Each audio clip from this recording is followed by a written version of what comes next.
Greetings, everyone,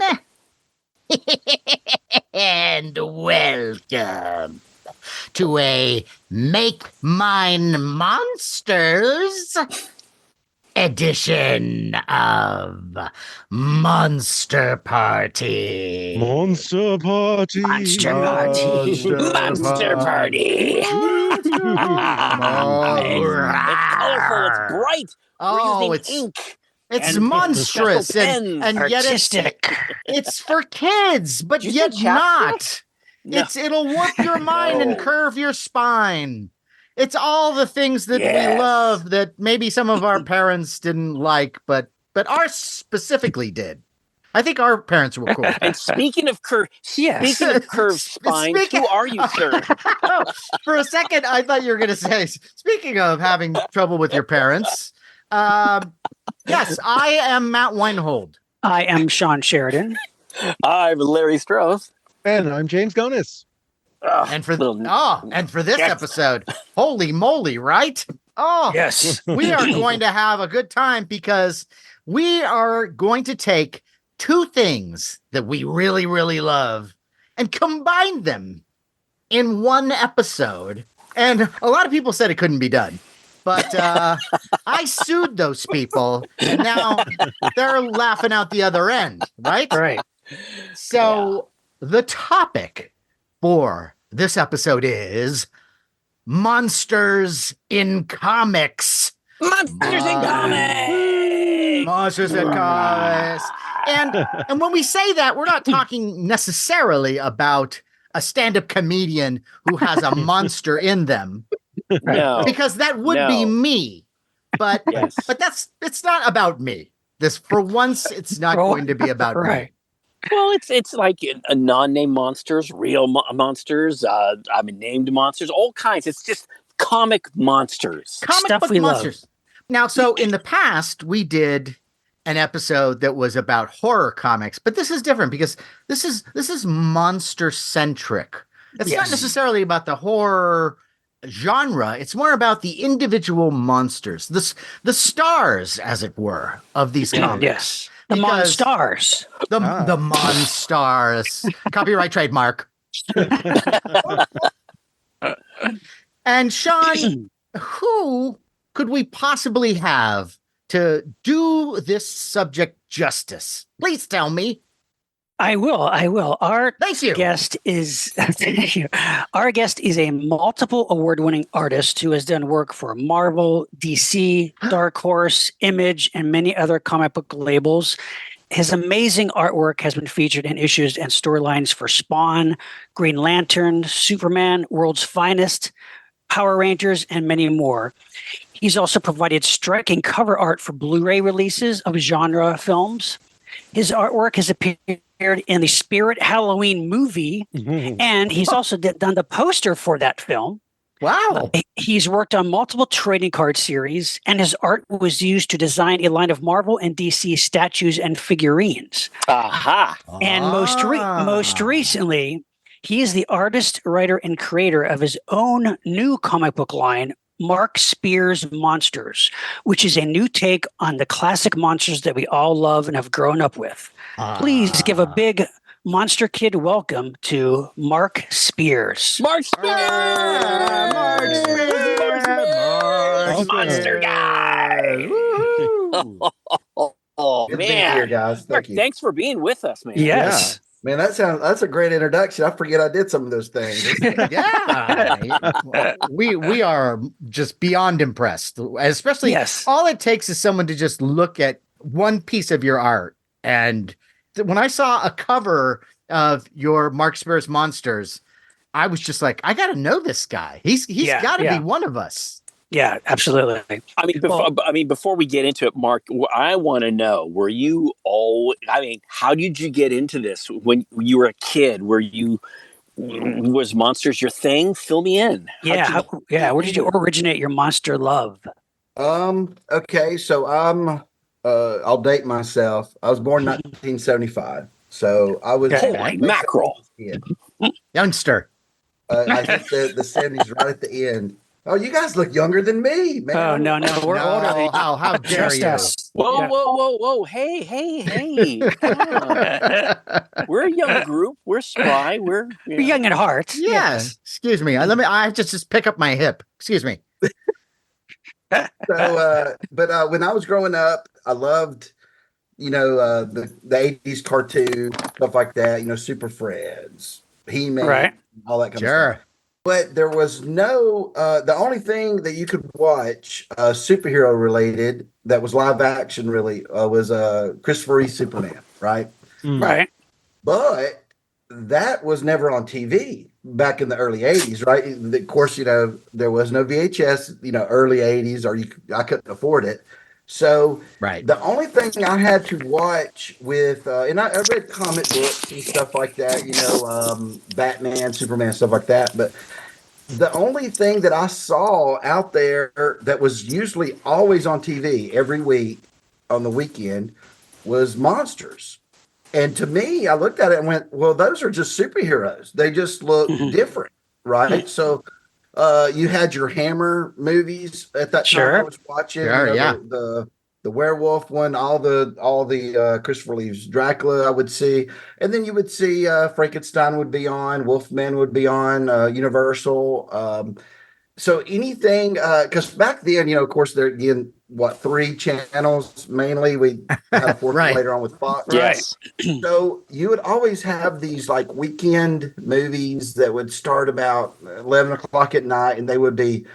I remember watching with my brother, like Escape from New York, and we would see, weird movies like that. But then we'd see a lot of things with monsters and things like that in them. Star Wars, I loved. But I love the monsters. So when they walked into the cantina, that's when it Right. had me. When Right. I see all the werewolf there, I was like, Right. oh, Yes. Right. Yes, that they've tried to remove. They tried I to know. remove him. Yeah. How Sacrilege. dare they? I was very upset with that because I even had the action figure when it came out as an action figure. I got the werewolf, Nice. but I loved all the so monsters, creatures, anything that didn't look like it could exist really in the real world. I just loved gravitated toward. But so that's where my monster journey began because I loved these. To me, again, I didn't separate it as a child between, oh, they're the bad guys and these other guys like Superman's the good guys. I looked at it as that's just another story, right? Right. Right. Frankenstein's misunderstood just as much as one of my favorite TV shows when I was growing up was Incredible Hulk, the Lou Ferrigno. Okay. Right. Right. To Dennis me, Johnson that show, was yeah. just like Frankenstein, and Right. Mr. Hyde and stuff.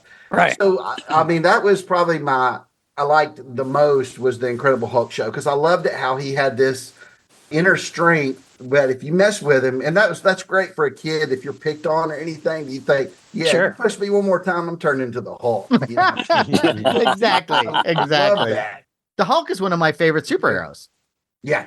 Yeah. Well, Yeah. when I read the comic after the TV show, because I would watch the TV show just religiously, the comic wasn't as good to me as the TV show though, because I was so used to the TV show of how he was looking to why do some people get that adrenaline, when they're when dire circumstances they can lift Right. the car and all this. Right. And the Hulk in the comics was gamma radiation, but it was just a bomb that went off. So at that time, now I like them both probably equally, but at that time I just loved the show more. It seemed more realistic, like something could happen like that. Right. I hear you. But yeah, huge fan of that, and then that led me on my monster journey, basically. Nice. I love that. How did you get into artwork though? Because your art is so accomplished, and I had heard, I think, from interviews and other interviews and podcasts, how you got rejected a lot in the early days for your artwork. You would like submit stuff to like Marvel and stuff, and they would just turn you down. And I Are mean, you serious? yeah, So when I always draw ever since I was 5 or 6, and I kind of knew early. I would say around 6th grade. That's what I wanted to do. I wanted to be a comic book artist because I just love drawing. I love telling stories, and I said I'll put the two together, and that's a comic book artist. So, so that's what I wanted to do. So right when I got out of high school, I started sending in submissions to Spawn. which was one to Todd McFarlane and them. Never got even a letter back from them. DC, some people would send back letters and be really nice. Like Chris Duffy was an editor there at that time. He was really nice. There was some editors that were really, really not nice, saying, you'll never make it this business. Never send us another thing. Whoa. Yeah, I got some of them letters still. Wow. Marvel was a little different. I would get rejection letters from them, but one day I was working, and I would just do this because I saw a video with Todd McFarlane said, "Look, you just got to keep doing it. Once you send in, like if you send in 100 samples a month, all you got to do is find one guy out of that 100 that thinks you're okay, and he'll give you a job." So I thought that I went up. I'm going to do this Todd McFarlane method. I made me a little chart. I wrote down how many I would save up my money just to get print copies at the library for 10 cents each of my work. Wow. And I would mail them out. And I was working for Service Merchandise, which is no longer a thing anymore, if y'all remember that. Yeah. I was working in the electronics department. I came home one day and my dad goes, "Hey, there's a message on the answer machine." And I listened to it, and it was from Marvel Comics. Wow. And I'm about 18, 19 at this time. I'm just so excited. And it said, return the call tomorrow, blah, blah, blah. So I went ahead and called, even though I knew they were closed, just to see whose office it was. And it was the Hulk office. And I'm Oh my Wow. I'm just so excited. I couldn't sleep that night. I stayed up all night long. I waited until I know they're because they're in New York and I'm in Alabama, so I made sure that they would be there. And I waited about 30 more minutes. Finally, I just call, and I get on there, and it's the Hulk office, and they goes, "Oh yeah, the submissions editor was trying to reach you." So then they transferred me over. For some reason, he had used their phone. And he gets on the phone with me and says, "Hey, Mark, you've been sending stuff to us about 2 times every month for the last like 6 months. You need to stop it." He said, "Your stuff is horrible." And Oh. he's like, "Hey, he said, "How old are you?" And I was like, "I'm 19. He goes, "Mark, I got 16-year-olds that can draw rings around you right now. You'll Oh my never gosh. make it." And then at the end, he could tell that I kind of like stopped talking as much or anything. I think he realized he might have been a little too harsh on me. So at the end, he goes, "Look, wait about 6 months or so, and then you could finally send something else in." But he says, you're not going to be able to. You need to find a different. Oh my career." gosh. So that was it. After that, I still sent things in to DC to Spot. Still nothing. I was every now and then, if I was fortunate, they would actually circle things they didn't like, Oh, so I could work on those things. Right. But they, then they would also suggest they would have this form letter of books to buy and all this stuff, to study anatomy through Hogarth and do, study this that's book. helpful. So Right. I would buy those books and study them, but I'll guess it worked out too good. So I did things. I just kept grinding at it, and around in 1998, 99, eBay became a thing, All right. and I was selling something on eBay, like a little sketch I did or something. And someone reached out to me from Image that had been doing their own. It was Gary Carlson, who was doing Big Bang Comics. It was a little independent comic over Image. Image at that time would publish all kinds of stuff, during those years. And it was a retro, like Kurt Swan type of book. And so he reached out and said, "Hey, I like this picture you did up there. Could you do something, similar, but maybe in a Kurt Swan style and do it this way?" I said, "Sure." So I got my first comic book work. It was published, I want to say in 2000, 2001, around that time, but it was inside of a Big Bang Comics published by Image. And it was about 5, 6, 7 pages of interior work. So that was my first published thing. And I'm like, "Oh, okay, just sit back and listen to the phone ringing now." Yeah, Because right. somebody's calling me. Right. And I don't even think I got paid for that. That was like a job just to, get your name and credits. Right. So Sure. phone didn't ring. So I went and did other work. I owned a comic book store for a while. Oh, cool. That. And then finally, and I want to say, but so I was basically just doing like I would do private commissions, but I was done. That I didn't know if I'd ever have a good career at doing comics or anything. But in 2006, I was checking my spam box looking for something that someone said they sent me, and I didn't see it. So I go to look at spam folder, and I see something that it's a week old from Corgi International. They were the people that did the first car, like Matchbox Hot Wheels car. Oh yeah, Yes. Corgi. Oh, Yes, Corgi. British Yes. company, Corgi. right? They're a company that was based, I think, over in England or something, but they also had offices Yes. here. And they did at that time they had the Batman license. Okay. Which just by a weird coincidence, a month before that, I think I had bought my kid some Batmobiles and stuff that they had made for his birthday. So, Oh, wow. So I was a little familiar with. I was like, I know who that is. Well, they had wrote and said, "Hey, we just acquired the Marvel license. Marvel has given us a pick of their artist, but we don't really like any of these. And we saw your stuff on Comic Art Fans." And wanted to reach out and see if you'd be interested. And I immediately start writing them back saying, look, I didn't know you wrote me a week ago. This went to my spam folder, but I would love to do this, blah, blah, blah, blah.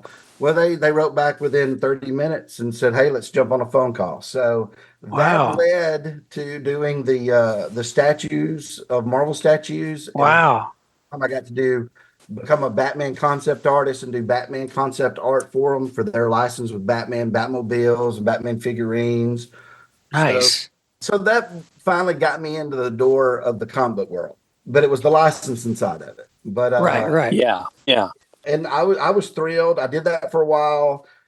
We put a lot of statues out. I think, and that's 2006 to 2008, and it stopped because there was a company called Masterworks that did lightsabers at that Right. time. Yes. Ah. Yes. I'm familiar with them. They Yes. acquired Corgi of USA. No. Oh.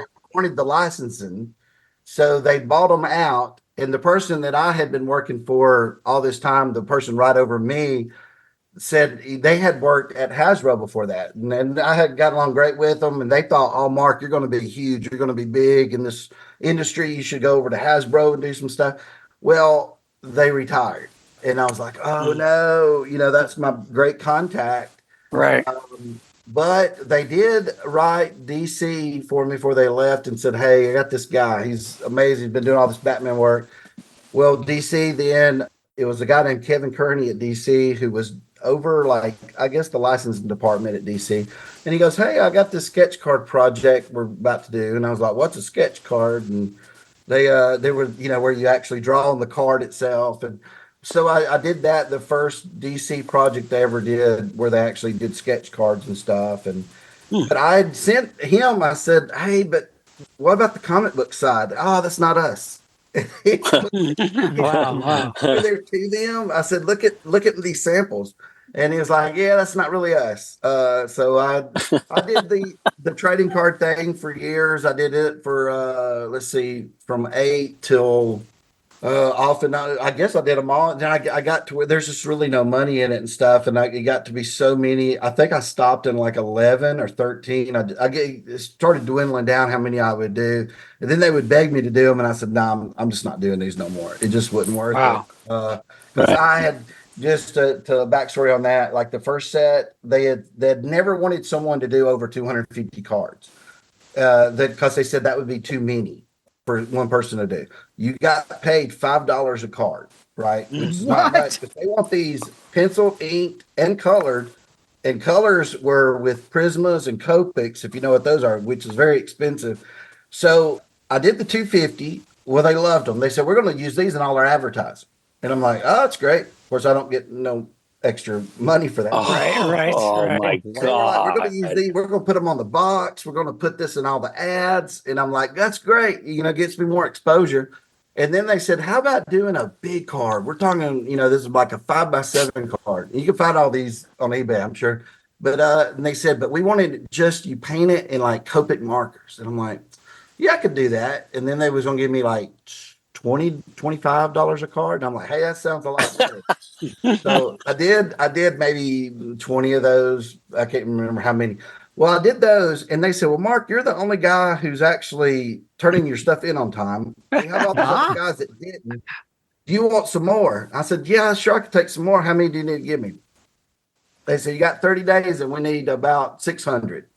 Oh my gosh. And What? I remember sitting there with tears in my eyes. My hand was cramping so bad, and I was telling my wife, "This is just not what I thought this was." Oh my God. And but if you look at those cards, every one of them's pretty good. I went and I tried to do the best because to me, and I still keep this philosophy of the day: you're not just doing the job that you're currently doing; you're advertising for the next job you want.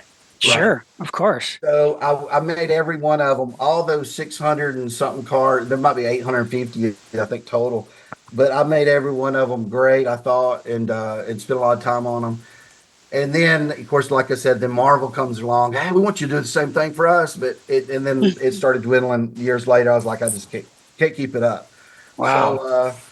So I was there. The dream of comics was so close. And you're doing characters like, I had designed statues for Venom, Hulk, Spider-Man. And then you're doing cards with Batman, Superman, and the X-Men, all this. So I'm getting to draw all these characters that I always wanted to do, but I'm not really getting paid much, and no one's really seeing it, right? So you can do all this work, and very few people are seeing that stuff. So I thought it was kind of over with. But a little side note on that with Corgi, right before they lost, they merged with Masterworks. This has a little monster story with it. They come to me and said, "Look, we're wanting to develop something where we don't have to license." And I'm like, "Okay." And they said, "We thought we would ask you because you come up with things." And then they gave me a list. They said, "Look, how about Merlin statue, a Robin Hood statue, I thought there was, let me think, a King Arthur statue, and the other one was, y'all would probably know it. It's this female from over like in legends like that, but it's over in like the Britain area. She she wore paint on her face. Starts with a B. It was anyways. It was this warrior woman. It was kind of like William Wallace, but this woman really I don't think existed. But I did all those statue concepts for them. And I said, but I did it on a contingency. I said, "Look, I'll do these 4, but can you also let me give you 4 other ones that are no license, and you take them into the meeting with you?" And she said, "Okay, I'll do it." And I come up with my version of Dracula, Frankenstein, Wolfman, and Mummy. Nice. Faces and everything. And my Hulk, my Frankenstein at that time was huge, like the Hulk. I was, but they're similar to what I have now. Yeah. And I did them in a just like a comic book style, pencils and stuff. And they came back and were like, "Oh, but these are licensed, aren't they?" And I'm like, No. I said, "They're literary characters." I Right. said, "I just can't make them look like the Universal ones." I Right.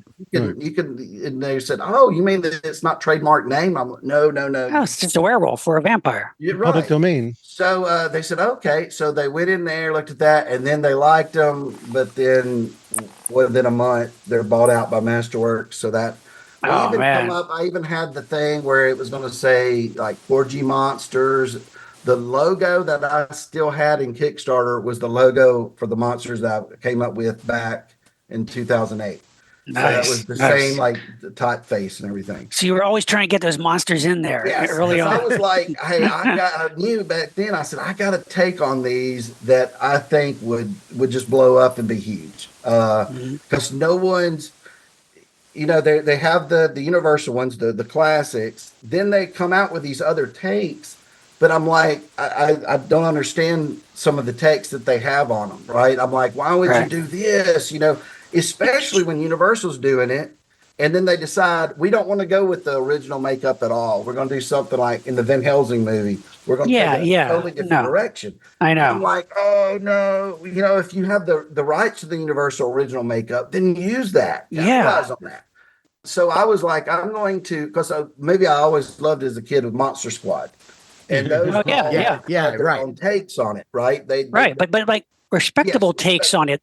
So because they didn't have the rights to do the Universal, so they said, "Hey, let's make it where it's similar, different enough. We won't get in trouble and make Right. it to where you recognize them. And so I love that take on it.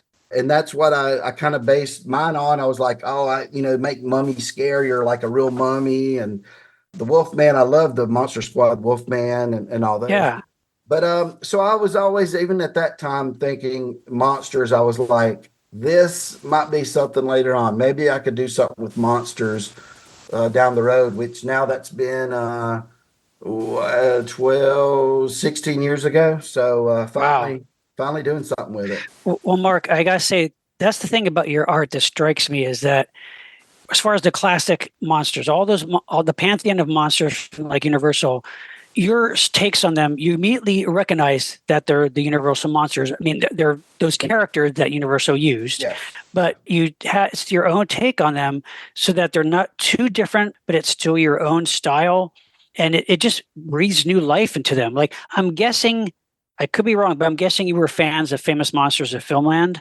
Oh, yeah. Yeah, because I see obviously I see some Basil Gogos influence there, Yes. Alex Ross influence. I mean, a lot of that kind of style, but at the same time, it's your own thing, and they're beautiful. But I also, when I was looking at your covers, all the different cover takes, and you were obviously familiar with Werewolf by Night and all the Marvel monsters. And I'm just curious, did you have a favorite, aside from the Hulk, did you have a favorite comic book monster that you followed for a period of time? Because I know for me, it was the first comic I ever read on a continual basis was Werewolf by Night. So did you have something like that? Well, I love Werewolf by Night, Tomb of Dracula, and Frankenstein. The best Frankenstein I think was ever done by Marvel was the John Buscema Frankenstein. I love that. He only did it like a couple issues, right? But because I loved his art. He was such a great guy. Oh, but the the Werewolf by Night series, Tomb of Dracula. I would get anything I could. Like there was a Neil Adams. I don't know if that was Marvel. I think it was by itself. Oh, He did a special of monsters. Monsters, right? Right. He had the the old magazines, right, where you would get. I want to say these magazines were they like Dracula? It wasn't called Tomb of Dracula. There was a Tomb of Dracula, but there was also Dracula Lives. Yeah. Okay. And they did zombie ones and all kinds. I consumed all of it. Anything like that I could get my hands on. I loved any of those comics. I didn't know about until last year. Somebody told me about the Mummy. I didn't know Marvel even did a Mummy. The Living Mummy. The Living Mummy. Yeah. So I will be looking for those. I'll probably get those in a collected edition or something. But those are fun. Yeah, in anything monster stuff, and then I was obsessed with any time that I could find the monsters together in one thing because you can't find that in the movies. Of course, you got Frankenstein meets the Wolfman. You got the houses, right? Sure. Then there was even something obscure they did. I want to say ABC did it years ago, 2000s or in the 90s. It was a Yes, it was a weird contempt. I think it was called House of Frankenstein. It was like a nightclub. It was like a nightclub run by Dracula or something. But it was done seriously. Sure, it was weird. So weird. Yeah. You can watch it on YouTube, I believe. I think it's on there. Weird. Again, I don't know why they never combined all these monsters together. Right? That's what I always wanted. Well, Universal's blown it with their Dark Universe attempt. They tried. They just completely blew it up. But also, to be fair, even the original run of the Universal monsters, even when they tried to combine everybody, when you look at House of Frankenstein and House of Dracula, what you kind of get is like one monster at a time. Right. Because what I was looking for was, and Mark, I think, it's the same thing that made me enjoy Monster Squad is you got that shot of all of them together and you're like, this is what I've been waiting for. Yeah. Monster Squad's the only movie or any media to me that did it correctly. right? The way they did it, it wasn't, cheesy or anything. Because I love the Abbott Costello. Of course. Has them all We there, all, right? that's probably one of yes, the better classic. Universals. Yeah, that's actually the one that's probably they did a better job of combining the monsters in Right. that than they did Absolutely. in House of Frankenstein and House of Dracula. You're right. Definitely, Well, yeah. the most successful mashup, and it's not thought of as a monster comic, but it's Alan Moore's League of Extraordinary Gentlemen. Oh, yes. Yes. Because you've got Holly Griffin, the Invisible Man, you've got Yep. Dr. Jekyll and Mr. Hyde, you've Right. got Mina Murray from Dracula, Yeah. and then Dr. Moreau shows up, and you've got all these, Yeah. and you've got some amazing the conflict between the Invisible Man and Dr. Jekyll is fantastic in that. It's one of the most memorable things to come out of that. I wish the movie would have been more like the Yeah. comic. I know. Yeah, I know. yeah. Amazing. The movie was okay. Yeah, there's some stuff I like that with the movie, but as I a still will whole, watch the movie, but it's Yeah. I watch it probably once a year just because it scratches an itch for me, but it doesn't what it No. could have been versus what it is. I yeah, know. lost Yeah. opportunity. They So, Mark, they it's kind of like mainstreamed it.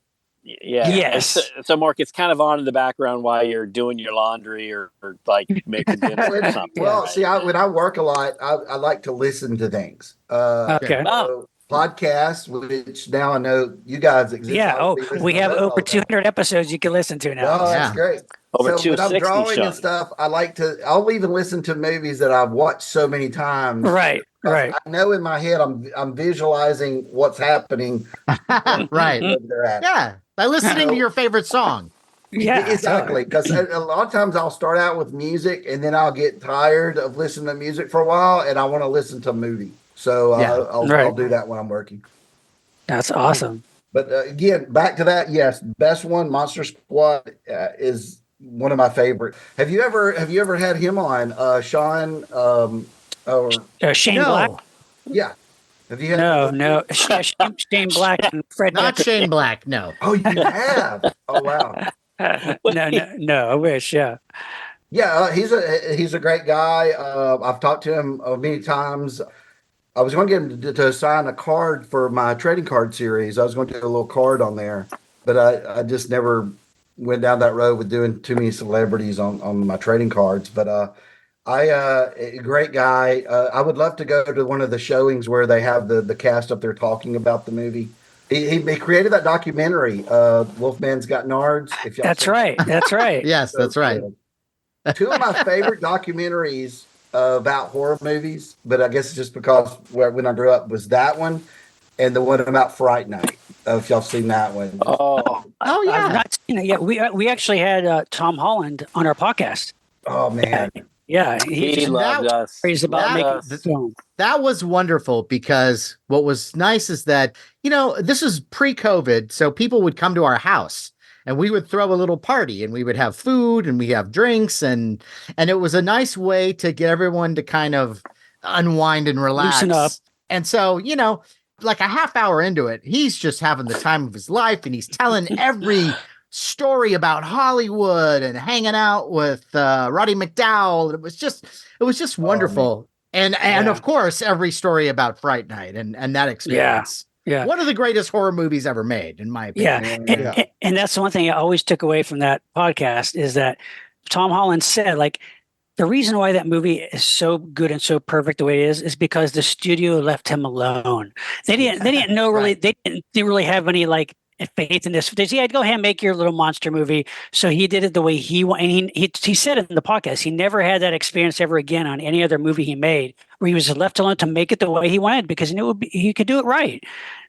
And it's the perfect combination of horror, humor, and talk about a love letter to practical effects. Oh Yeah. Oh, yeah. My goodness. It had everybody working on that. The Ghostbuster guys, Yep. who just got up there done with that. I love the pencil one, the pencil through the Oh, yes, yeah. Yeah. the way Terrific. they edited it. But that movie, I love that movie. I could watch it a 1,000 more times. It's so good. That It is. Monster Squad. We had some great 80s movies like that with still, those monsters in it. Your vampires and Draculas and stuff like that. Don't know what happened after the 80s. I'm not sure. Well, CGI came along, which That didn't did. didn't help. And then we slid into thrillers more than monster Yeah. things, which is Right. fine Yeah. because there's a lot of movies from that time that I enjoy. But when you talk about a film like Fright Night, now that's a movie that kind of feels a little bit like a comic. Like you could see this being a really good comic book with a sort of an EC Oh, yeah. flair to it. hmm I can watch that again and again and again. And I also think it's one of the greatest werewolf transformation scenes in any movie. Yeah. You can take that movie and then look at the remake, and then you can Ugh. see the difference in decades of, like you said, of trying to turn it into something that's not. Yeah. Right, Oh, right. totally. Because I mean, you took out the one great thing about that was the horror host, right? Yes. No, we're Yes. going to make it a magician. What? Yeah, like That's what? a thing now. The David Blaine and all this. Yeah, I'm like, mind freak. Like David Tennant is like a mind freak kind of guy. Like what? to me, and they're like, And- oh, the audience today wouldn't identify with the horror host. And I'm like, do you not know who Svengoolie is? He's Yeah, like, exactly. popular guy. I mean, he wins a rondo every single year. Right. I don't Yeah. understand. It doesn't make sense. I hope they. Did Tom ever talk about? He wanted to do a sequel, his own sequel. Yeah, I Right, think yes. I think wasn't he, I'm pretty sure I think he Did he wasn't write a even book asked about back or like I think they just took it and made their own thing. I don't think he was even asked back, I believe. I think that's what he said. Yeah, but- the sequel he didn't do, but I thought the rights reverted back to him or something, and he was saying like a year ago Mm, he wanted to do, which it'd be hard to get done now. He probably wouldn't want to do it. So I think he was Yeah. going to write a book and put the book out as the. Oh, There's two things that I always wish I could see. I'll never get to see a Tom Holland sequel, right, with Roddy McDowell in it, and then the TV the original series. sure. Ken Johnson wanted to do the sequel of that. They took the sequel away from him. The miniseries part 2 wasn't him. Right. And he still wants to do that miniseries today, like what happened so many years later. That And could I be would love cool. to see that. Yeah, but that Ken could be cool. Johnson, I mean, you got Incredible Hulk. He created Bionic Woman, yeah, right. $60 Man. He was with as an assistant director or something on there. So Right. he's phenomenal. But Tom Holland and him, I would just love to see what these guys get kind of pushed out. I don't know if it's I know. it's age or ageism, what. I think. It is. I mean, look at right now, Steve Martin and Martin Short have become hip again because of Only Murders in the Building. If you Right. watch that on Hulu, great show. But before that, they were saying can't get a job. Is Yeah. that not Right. crazy? Yeah, Steve you're right. Martin, who carried all of these movies, right? And Right. Martin Because they Short were can't get superstars. work. Yes, can't get work. Yeah. But now And he one is thing back. earlier I wanted to address that y'all said about the Tom Holland thing. What I took from that is I'm not getting drinks or food tonight. I know. We're so sorry. Well, take out. It's funny, but we actually could do this. We could make an order. That's Bring it true. back on when y'all get that worked out. Yes. And, Well, you need to come here because we'll have a party. We will Oh, do for that. sure. Yeah. And If you I'm come out telling to Monster Palooza, if you come out to Monster Palooza, we'll show you. a good time. We'll throw you a party, my friend. well, if Yes. you give you a place to stay, listen, cost of living's higher in California, right? I don't know if I Yeah, can- but Well, we'll, yeah, but we'll we'll make- work it out. We'll work yeah. it Come on, we'll figure it out. you're a big wig artist now. Yeah, doing you know what? stuff for We know some people. We'll Marvel pull some stuff. strings. Okay. That's right. That's right. All right. That sounds good. So, Mark, could you tell us the premise then of Monsters? Because this is something you've also written, right? I mean, you've written the whole story for this thing. So this is all your comics. So just what is the premise for Monsters? Well, okay. If y'all know about the trading card series, I did. Okay, so I'll go with this real quick. I don't want to take too long on it. No, But- take your time. So, okay, then I'll go real slow. Yeah, take a long time. Okay, I'll talk really slow. So back during COVID, it happened right before it. So this is 2020. About I want to say everything started happening with COVID in March. So this is about I want to say February. I remember turning to my wife and I said, I think I'm done. And she's like, done with what? And I said, I think I'm done with the art stuff. I said, it's just not taking off. I said, I can't get any footing. You know, I do this, I do that. It just, at that time I was selling prints, like sports prints online. That was about it. I did some covers for like horror magazine covers, like Diabolique, was a magazine at one time. Oh, yeah. Sure. Yeah. Mhm. I got on there right before, like a year before they decided to go digital, because so I Right. did have 3 or 4 covers that got nominated for awards and stuff. But Nice. so at that time, though, following those cards and stuff, when I was still trying to make a living and get into the industry, the industry of horror or comics, or either one. And again, Famous Monsters of Filmland, #1 magazine of all time to me. Those covers, and that I aspired to do a cover before I died. That was like on my list, like right. But Wow. so I had Right. worked for a couple of years developing a style. So if you would see my stuff pre like 11, 12, 13, 14, 15, around that time, I'm doing a comic book style, right? It looked more like John Buscema with a little bit of Tom McFarlane, a little Jim Lee mixtured, all that stuff in it.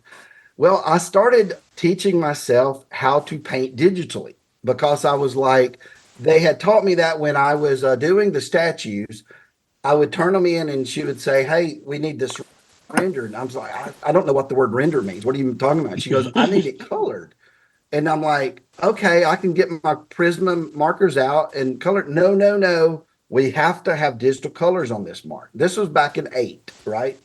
2008. And I'm Okay. like, oh, okay. So I had to start at that time in 2008 how to learn to color things digitally, right? Using like Photoshop. Didn't know how to do that before. So I just started teaching myself. I got pretty competent, I guess. Sometimes I would cheat a little bit and color it with red or something with the marker before I scanned it in, because back then you had to scan in. Mm-hmm. Then I would try to do lights and darks of the red that way, because it would take so long. Technology was different back then to color something. And you got to think, I'm not coloring it with my hand, like a tablet now. You did it with a mouse, right? Looking at it. Wow. Yeah. Oh my God. Right? And there was so much delay. Oh, it's horrible. So I started that back then. Well, then around 11, 12, I started getting to where I could, I did a couple of monster like samples, and I was like, I think this is pretty decent. I think I could send these in and try to get work doing horror covers for magazines, because they were still a bunch of horror magazines at that time. So I start sending samples out, and I say, I'm Mark Spears. Here's some samples. I will do it for free. I just want to do it, right? Send it to all these people. 2 people wrote back. And I'd said this a couple of times. I'm very compulsive. Like, if you don't write me in a week or 2, I'm writing it again, right? Send it again. Send it again if I don't hear from you. Finally, I heard back from 2 people. One was, at that time, Famous Monsters of Filmland was owned by, like, this is twice removed at that time. This is not the owners now, not the owners before, but the owners before that, right? I don't even know if Was it Ray Ferry? I would have to look it up on an email. I don't know if he even signed it, but that was at that time I'd sent it. He wrote me back, said, "What medium is this?" Because my stuff, the way I do it, some people know right then, it's just, some people don't, and they ask me like, "Is this oil? Is this, what are you using?" So I said, "Oh, this is digital." Never heard from them again, because a lot of times people have bias. They don't like digital, hate it. Okay. Yes. Okay. Well, then Diabolique also wrote, and he said, "Well, love it. We're going to get you to do a cover, but we are going to pay you." And I'm like, well, that's even better than, that's the best news I hear all day. I'm going to get work. I'm getting paid for it. So, and they right then was saying, I think the first cover I did for them was a Christopher Lee cover. It had it was a collage with Christopher Lee, and then it had a bunch of different movies that he was in. Cool.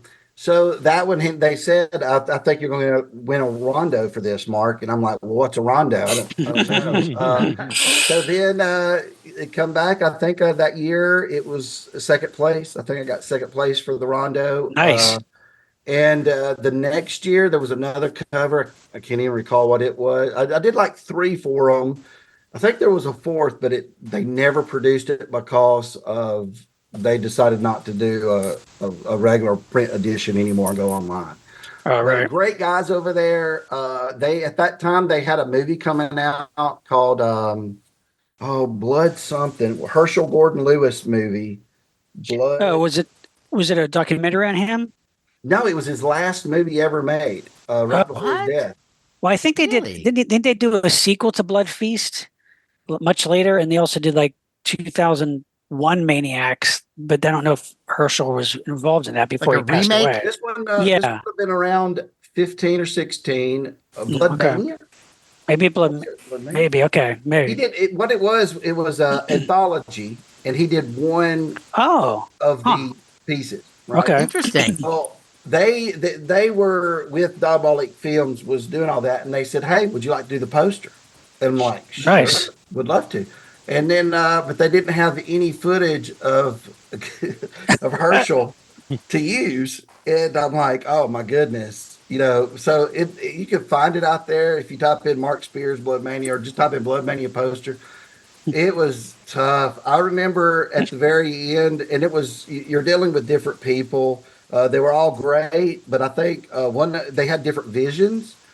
So I would Okay. revise it one day, and then the other guy would look at it and say, "No, don't want that." And then I'd have to revise it again. The other guy's, "No, I want it back over there." It's like moving a couch, right? No, I want it over there. Wow. Right. So I think eventually I abandoned it. I said, "Look, this is it. This is all I'm going to do. I can give you the files, let you move them around, let someone else finish it, whatever."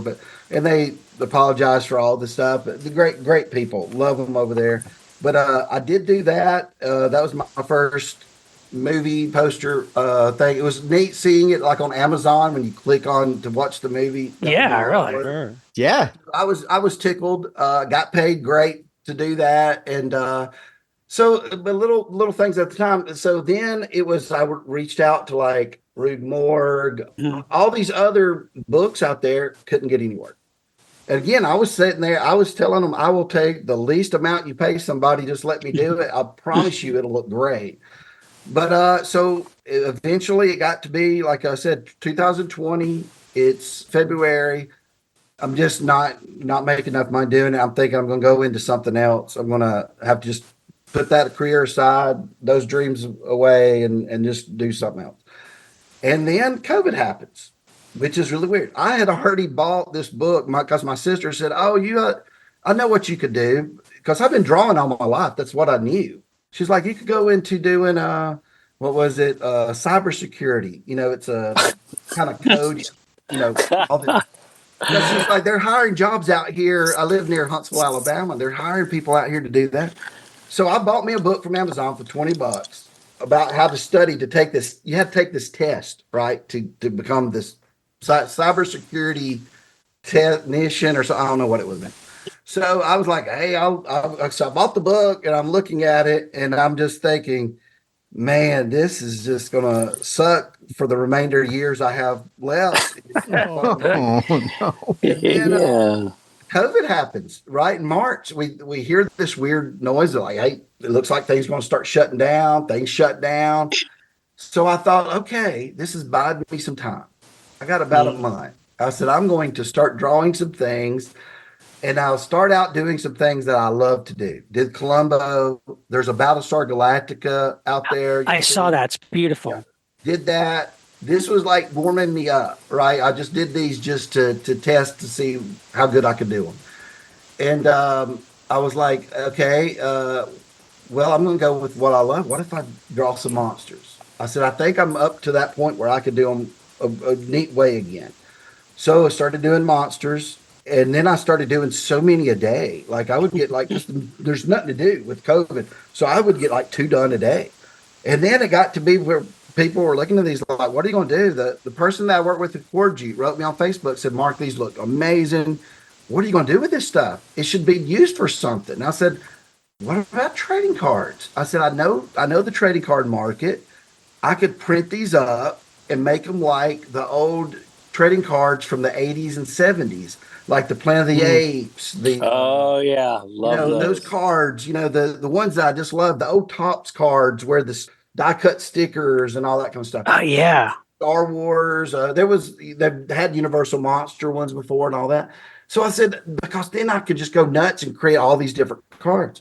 So I did that. I come up with around 60 pieces within a month or two. And then I thought, well, I could do a Kickstarter because I had heard what Kickstarters were and try to raise the money because then I knew, okay, then I would have enough money to go and get it made.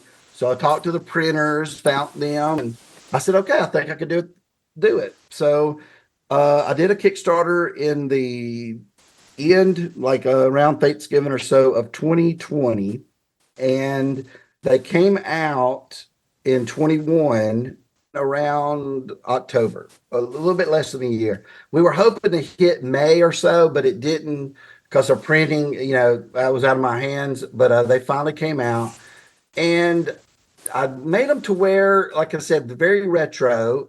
But it did cost me some to where I didn't really understand how much profit I would get versus, spending my money and all this stuff. But I wanted them to look a certain way. And I was like, if I make less, I don't care. I want them to be the exact way I got them in my head. Right. So, yeah, a lot of people were, even the printers were saying, Mark, you're stupid. You could make so much money by doing this other way. Leave this out. And I'm like, nope, got to do it the way I got it in my head. And I'm glad I did because huge hit. When you get those, you open up a box of Mark Spears Monsters Series 1 cards, right? You open them up. You got a 3D glasses inside, the old 3D glasses, right? Nice. Nice. Okay, because I wanted that to be in there. They couldn't do that. I had to go get the 3D glasses made from another source, send them to there, and they're like, well, Mark, for us to put them in there, we're going to have to charge you like $4 for everybody. I'm like, the glasses cost me less than $1. Jeez. But did it anyways, right? So that was great. You got the 3D glasses. There were going to be in every box, there were guaranteed like, I don't know, 10, 12 of a 3D cards because I learned how to do the cards, taking my artwork and turn it into a 3D so you can look at it and with the glasses on, which I really like because that really took me back to the 70s and 80s. Yeah. And then inside I had die cut stickers just like you would get back then. They told me, don't do that, man. Die cut versus regular stickers is expensive. And I'm like, got to do it that way. So I had those in there. Ended up having, I think the base cards are around 90, which was kind of unheard of. And then I had some base sets like blood splatter and all that, but they were different art. It was the most art ever done for a card series by one artist ever. I did a Wow. Wow. So broke that record, very happy. And then I had boxes of like I called them blaster boxes that had just a few packs in it, or you could get the big one that had like 160 cards. But they came in packs. This was the blaster box. That's Cool. beautiful. Mark is showing this it was case of neat. cards. It had the brides right there, of course. And it has, let's see, 8 packs were inside. So it was really cool. And you got one autograph card, a gold card in every box and all that. So those were a hit. Beckett Magazine, non-sports update, voted it the second best horror series of all time. Wow. Awesome. That's incredible. So the next year, I follow it up with Mark Spears Monsters Halloween edition, all new art, Hey, Nice. Halloween. The boxes are beautiful. Yeah. Checklist on the back. I had Joe Bob Briggs. I got a hold of them, his team. He put some autograph cards in there for me. Nice. I did a card That's where cool.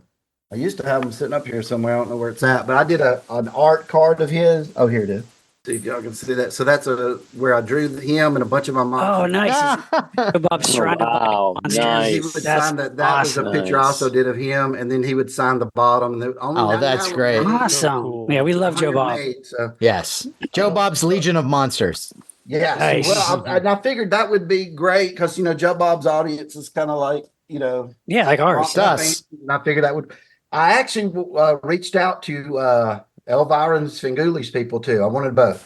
Oh yeah. Elvira, I talked to her people, and they said, "Nah, she's signed an exclusive deal with Dynamite on cards and comics." Okay. Okay. So couldn't get her. Svengoolie said, "Love the idea, but we'd rather do it. You bring you over here to do a Svengoolie thing over there instead of doing it linked up to my set." So, Got it. which I've done stuff for Svengoolie since, and Nice. they're great people. I did a T-shirt design last year for them. So that was in there, and then those sold out. The Halloween edition did even better than the first one. It came out October of 22. By June of 23, gone. You know, I was all out of them. Wow. And I'm selling them. When I would sell them on a Walmart online and Amazon online, right? Or on the Kickstarter, you get them, too, directly from me. And then but I hadn't went to shows or anything at that time. Now, if I go to a show or a con or something, I'll take some with me. But so those did really well, the Halloween edition. And then I said, okay, I started getting my confidence up a little bit. I was like, okay, so people are really liking this stuff. I had some of the nicest people reach out to me in 22. Bill Corso, do y'all know who he is? He does special effects makeup. Okay. He's won like 7 Academy Awards for. He worked on just this Deadpool Wolverine movie that just come out. Oh, wow. Works on Star Wars movies, Indiana Jones movies, but you have to look him up. Great guy. He reached out and was talking about my monsters one day, and I'm like, dude, this guy, he's got awards, and he sits there and says he likes my designs, and I'm like, oh my goodness. And I started seeing a lot of those special effects guys because they love monsters, right? All of them do. Right. That's what they grew up on. And they would reach out and say, give me great encouraging advice, like they really loved it. I'm like, maybe I'm better than what I thought I was, right? Maybe Yep. I finally hit that level. So I remember I had reached out on and then I realized my Instagram was growing, right? I started out, I think I turned on Instagram in 20, and then by 22, I think it was up to 20,000 people. And I'm like, Wow. so something's happening, because I don't know how all these people are doing this stuff. So I had at that time I reached out to, there was a movie called Old Henry that came out in 22 that I loved. It's about a Western. Oh man, the guy who's in it is a real famous guy. He played the leader in the Hulk movie with Ed Norton. I can't remember though. William Hurt? Tim Blake Nelson. Yes. Yeah. Great movie. I loved it. After I watched it, I looked on Instagram and I found the director, and I thought, you know what? I'm going to reach out and tell him how great this was, just because, a lot of people think, oh man, they hear that all the time. But a lot of times people don't hear that, right? They don't hear that this really touched me. This is really good. So I reached out thinking he'll never read this, because when you're not friends with somebody on Instagram, it goes to a special folder, right? Right. But I wrote him and I said, man, I love this. I stood up and cheered at the end. I loved it. I said, this is absolutely fantastic. Wrote me the next day and really kind-hearted message saying, Mark, I really appreciate that. That's why I made this movie and et cetera. And about a week later, he writes and says, hey, my studio, he wasn't directing it, but one of his friends is in the studio, and they're from Nashville. He says, we're doing a movie called Spirit Halloween. And we are about to film in a week. And he said, let's get on a phone call. I'd like to talk to you about your monster stuff. And I'm like, okay. So jumped on a call. They went over like the cards. And it's like, what all do you have? Do you have posters? And sent everything to Georgia that I had, like a couple boxes, cards, and posters. They decorated the kids' room in Spirit Halloween with all my stuff. In the movie, the character in the movie. Nice. That's great. Yeah. And then they even had, some guy was doing a prototype mask for my Frankenstein, and he in Canada, and he sent that down to him. And that's even in the movie, like by the snack machine, the snack registers or something. You could see the Frankenstein mask. Nice. Don't know whoever ended up with that. I wish I did, because that was a cool mask. But that was neat. So I got to do that. I got to go to the premiere and all that stuff. So again, my confidence is getting a little bit higher. I'm like, man, I might have finally found something that'll work. And on Instagram, I said, I would love to go back to comics again because I hadn't done anything since 98 or 2000 or whatever it was, and do some covers to like Spawn. I really like Spawn because he's like a monster. He's a very dark Yeah. hero. And Todd MacFarlane was always one of my favorite artists growing up. And I told my friend, the fans and friends and stuff, I said, if you think I could do a Spawn cover, I did like a little test thing of it. I said, why don't you tag this editor here? Because I didn't have the courage to tag him myself. You know, I didn't know if he'd see it. And lo and behold, I woke up the next day. I see that hundreds and hundreds of people have tagged him. And then I Wow. got a message from him. And he goes, hey, Mark, I'm at a con right now, but man, it looks like some people really want me to look at your stuff. And he said, I gave it a glance. It looks good. Let's talk when I get back in, back home. And I'm just thrilled, right? I'm celebrating. And and then I said, I'm so sorry about that. I'll take the tag off so they won't do that no more. But so that kind of led to that. And it took a couple of months to work out the details. They didn't know how they was going to do it. But and I heard later on, Todd MacFarlane said he didn't really think my stuff would work at the beginning. He saw some of my horror stuff, my Dracula, the portraits that you might see if you Google them, you might see some portraits. And he said, I saw those. I just didn't know if that would work. People would like that kind of style or anything. And Thomas Healy, though, he saw it. Give him credit. He's the editor there. He said, no, Mark, when I saw those, because I drew a Spawn, that's what they saw, but they don't like looking at that. Everybody can draw a Spawn. They want to see what else you can do. And they saw like a Phantom of the Opera kind of guy and a Dracula vampire stuff. And they said the weirdness of the portrait, the quirkiness of how they look dignified, but yet menacing with all this color, that's what sold them on. So they said, hey, how about doing something like that for your first 4 covers at Spawn? And I did. They picked them out. I did. If y'all are familiar, the Clown Violator. Violator. There was a character that was kind of revamped called Sin, Sinn. Sure. Yeah. The human looking one. Uh-huh. And then there was Jericho that looks like a zombie. It's on King Spot. It's purple in the background. And then there was the Freak, which was, I forget the background color, but he had like a knife near his tongue. So I did those. They loved them. So career started taking off then, right? Because of comic. Since then, in March of 23 till March of 24, I did 31 covers for either Spawn, Dark Horse, Power Rangers, or DC Comics. Wow. Next to that, I think that was a record of a first year too, but no one's said no. I did more, so I think just claim it, own it. yeah, I'm claiming that. So that happened. I remember. So I did an interview with Todd, where that was the first time I was going to meet him. We're doing this interview to promote those 4 covers. After the interview ends, we're talking just about normal stuff. But I said, "Hey, did Thomas Healy send you those interior samples?" He goes, "No, man, I hadn't seen them." And I said, "Well, I can show them to you right now." He goes, "Yeah, let's look at them." So the interiors were at that time in March. I had the goal. I was like, okay, I got the cover job, at least one job. I want to do some interiors because the reason I want to do comic books is I want to tell stories. You could tell stories with one picture, but give me more pictures, I'd tell you even a better story, right? Right. So I wanted to do interiors. So I showed him about, I had about 20 sample pages at that time. To do the samples, I was doing monsters, my stuff from the comic. I mean, from the card series, the same monsters, like Frankenstein's monster, my werewolf, and all that. So he looked at them and he was impressed. He said, I didn't think they would look like this. I thought your stuff would be more stiff. And he said, I'm really impressed with this. By the next day, the Thomas Healy had messaged me and said, let's get on a phone call this week. Todd wants to do something. So he greenlit a project. It hasn't started yet. I know that was last year, but so much stuff was going to happen with my schedule and their schedule.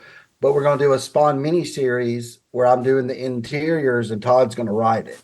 Wow. Nice. Wow. Nice. Dream And come it was true. based on it was based on a pitch I gave him at that time, which he's already let out of the bag on Discord and stuff, so I can go ahead and say it here. But it was called Spawn 77. I don't know if that's the working title, but it's Spawn set in the late 70s, 1977. A different Spawn than you've ever seen before. So you don't have to worry about have I read all the others or anything. And it's a self-contained story, but still attached to the actual property.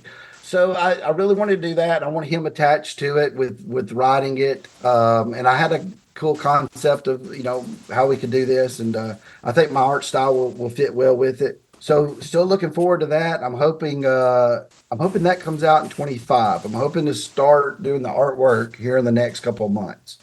But so basically I had those test sample pages, right? So he liked them. I'm like, okay, I'm going to send these samples into Image, right? Because Todd's the president of the Image, and I'm like, oh, I got it made now. They're gonna greenlight this book. So I never have ever pitched a comic book story, right? Never. So I sent the email. I'd asked the editor. I said, hey, I want to do this over an Image. How do I go about doing that? They wrote me back a week later and said, just send it to the head guy. I won't say his name, over at Image. And I was like, okay. So I was sitting over there and I said, hey, got this comic. Here's the sample pages of it. Here's where I kind of want to go with the story. And I was just like going, I need to really read that original email. It's something like, it's kind of Game of Thrones with monsters. With different Works for me. like you got a faction over here, a faction over there, and they're all at war, and all this. And that's I don't even know if I said anything else. Well, crickets. I get nothing back. Then I come up with I think it was a month later, and I come up with another concept because I'm trying to get some interior work, and I sent it over there to them called Graveyard Shift because I come up with this one night. And I said, oh, what if it's a bunch of zombies, but they're working the graveyard shift where they only come alive at night and they have to go and fight the bad people, right? I send it over there and also say, any word on the monsters story? And he writes back immediately and says, hey, we already have a comic that was produced called Graveyard Shift, so nope. And then he said, we'll pass on the monsters, thanks. And I'm like, oh, man. Because everybody had been talking to me, said, oh, Image is going to greenlight that in a heartbeat, right? Because Wow. And I'm like, okay, so that took me down a notch. I was like, okay, so I'm not quite there yet, to get that done. So I let's say through the summer of last year, I pitched it to a couple different places, never hear anything back. Dark Horse reaches out about doing a special Halloween special because Dave DeSmelchin, who was, who he is, Polka Dot Man, and Oh yeah. Yes. Late Night with the Devil. Late Night with the Devil. Yeah, great. Yes. He writes comics. He's got his own comic called Count Crowley over at Dark Horse, the dude series, and he's a big fan of mine. I had sent him some cards a year or so earlier, and he said he wanted me to do this. It was an anthology, but he wanted me to do his part, and it was 11 pages. And I agreed to it immediately. I'm like, I'm not passing that up. So he sends me the script, though, the next day, and I look at it, and I said, when did you need this done? They said 2 weeks. Okay, on a normal artist, you should be able to get done in 2 weeks, 11 pages. But the way I do things, and I'm pretty fast, it's all about characters too, right? Because when you're talking, like, if you're just penciling something, you can kind of say, like, characters can look similar. You know how Aquaman looks similar to Superman, just where they colored the faces. Sure. Right. The Jack Kirby technique. The hair, yeah.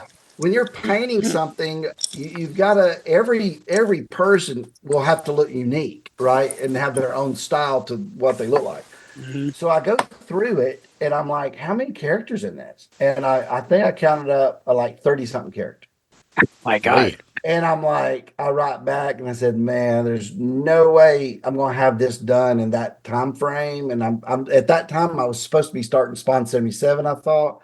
So I said, hey, I'm going to have to pass. I said, I hate it because it would have been my first interior published work.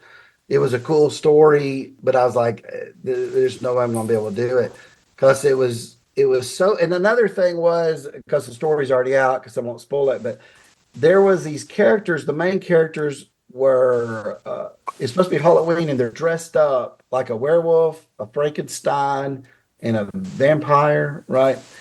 The problem was, though, that would be great if you're penciling it with an exaggerated style, like not Mad Magazine, but something. Jack Davis kind of style almost. Yes. And I said, if I did it, because there's a joke to it or a trick to it. At the end, you realize, no, they were real the whole time. Right. Right. Not that they were wearing costumes of themselves. No, you just think it's a costume, which you could do that in a certain style. If I painted that, you would believe that, it wouldn't. Yeah, it wouldn't translate. As if it looked like it was grease paint on Sure. Frankenstein, right? Right. It wouldn't translate well. So I told them that and I passed. But then they came back and said, how about doing a cover? And I said, I would love to do a cover. I couldn't do that. I cranked that out in a week. I said, what do you want on the cover? They said, anything you want to do. And I'm like, well, okay. So that, if you look at Headless Horseman, Mark Spears cover, I did a witch and a zombie coming out of the swamp. It's a cool cover. So I had a lot of fun doing that. Well, that got me in the door at Dark Horse, and I said, how about I got this thing that I want to do called Monsters, and the way you pitch things over there is that you get an editor, the editor who works at Dark Horse, and they do all the work for you. They pitch it to the bigger people at Dark Horse. It gets greenlit or it doesn't. And they said, oh, like this, Mark. This sounds great. Now, again, at that time, I'm not very known. I've only done the 4 Spawn comics and then the Headless Horseman. I don't even think I've done any Power Rangers or anything at that time. So they decide, okay, let's get this pitch ready, and they help me write it better and go over everything. They have the artwork. It takes it to a budget committee that goes, how much will this cost us versus how much do we think it'll sell and all this. Then it goes to another committee and all this stuff. Jeez. But I had told them, I said, look, I'll take 0 and just take money on the back end if I have to, because I'm doing all the jobs myself besides lettering it. Well, they said, oh, that's great. This will probably get greenlit because, right, it's money talks. Sure. If it ain't going to cost them hardly anything, and I was like, because they put a budget on there, but it was very low. It was around like $8,000 a book, and that's supposed to pay for all your covers, like your cover artist or your letterer and all that stuff. But I said, man, if y'all can cover the letterer, it'd be great. If not, I'll cover and pay the letterer just to get this done. And then they said it only could be 4 issues. So I was like, okay, I had an idea of 8 issues. So I said, I'll just cut it in half, do one thing, and then we can do the other if this is successful. So they're telling me, man, I think this is going to be picked up, Mark. I got a great feeling because, they already talked to the head guy there, and they said, hey, if this is somehow voted down for budget, redo it again, revote it, and we'll lower the budget. And they said, Mark, I think we're golden. And I'm like, oh, man, I can't wait. So for about 2 months, we're waiting for this meeting, and I'm just like, just cannot wait to get this done. Well, but 2 weeks before the meeting, it comes out that the people who own Dark Horse lost like $1 billion. If y'all remember that last summer. And they said Dark Horse said in the statement. What? Yeah, I don't know who owns them, Embracer Group, or maybe that's someone else, but you have to look it up. So Dark Horse was saying, though, in the statement, this will not affect our books, though. We're going to still do everything the same. Well, nothing in that meeting, as far as I know, I think that's what they said. Everything that because the guy at the meeting, they called me and said didn't get picked up, Mark. And I was like, oh, what? They're like, but don't feel bad though. Nothing got picked up. Oh my God. They're cutting, they're trimming the fat. And his name again was not that valuable at that time. They probably thought, why do this?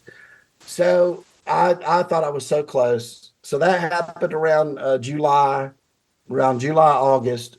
Okay. And then I decide, okay, I'm going to Kickstarter it That's what I'm gonna have to do. So I'll Mhm. prepare. And I was one of those guys that don't like all these variant covers. Yeah. So I was Except like, somebody had asked me, they said, Mark, how many covers you gonna do for that? I said, man, maybe two. Maybe two. So I had the book done. I had 8 issues worth. And I'm sitting there and it's October, about to start the Kickstarter. I was gonna start it to where it went through till Christmas Eve. So I started around like the 24th, I think, of November. So it is middle of October and I'm getting everything ready, the Kickstarter and everything. And then I'm like, wait a second, maybe I should do more covers. If what everybody loves about what I do is covers, am I not, giving myself justice by doing more covers then? So I started thinking about it because at that time I'd already signed on over at DC to start doing covers. I had already done maybe 6 or 7 in by October. And I'm like, if DC thinks I can sell, and there are these incentive books, right, where it's a 1 in 25 variant exclusive to where the store has to order 25 to even get one of those. I I'm see. like, Okay. yeah. So if they're banking on me selling their books, shouldn't I do more covers? And then I was like, okay, I guess I could do a few. And I said, I got about a month. Let's see how many covers I could do. Because I had no other job right then doing covers. And Lord, I think I did around 36 covers in a month. She went right? completely in the other Because direction. I had 8 issues. So I was like, okay, it was the first ever that someone did 8 issues on Kickstarter. And then I was like, okay, I'll have 3 per issue is what I was going to do. And I was like, 3 per issue would be 24. So I said, but then a lot of people wrote me, man, you ought to have a cover of homage to this or homage to that. Right, right. You literally created a monster. Like, Right. So yes, I did. And so I did those. And basically some guy had said on another show I was watching, he was talking about my stuff and he said, it's so funny. Mark Spears is known for his covers, which again, I hadn't done that many released at that time, but he said, and everybody's doing those homages, and Mark just comes along and says, okay, hold my beer. Watch me homage this. And, I gotta admit, they're pretty cool covers. I got They them. are. They're They're amazing. They're amazing. I get lost. Just I spend so much Yeah, time on your Instagram, just like cover after cover. Like, oh my god, I want more of them. I think you already now. I think you have the 100. record. I think you have the record now, but I say keep going. Yeah, when I had to get number 1 printed, okay, I had to label them, right? 1A, 1B, 1C, right? It got up to where I ran out of alphabet. I ran out of Z. And I had to go 1 ZZ and 1 nice. 1A2-5. And, I still think Massive though has they did a comic that had the most covers ever, I think, all the time. Now I do have the most covers, a record of one artist, because I had no one else do any of the covers. So I do have a record there of most covers by one artist on the book. There you go. But, Yeah. some of the artwork I was able to cheat a little bit on number 1 that I already had done for like a card.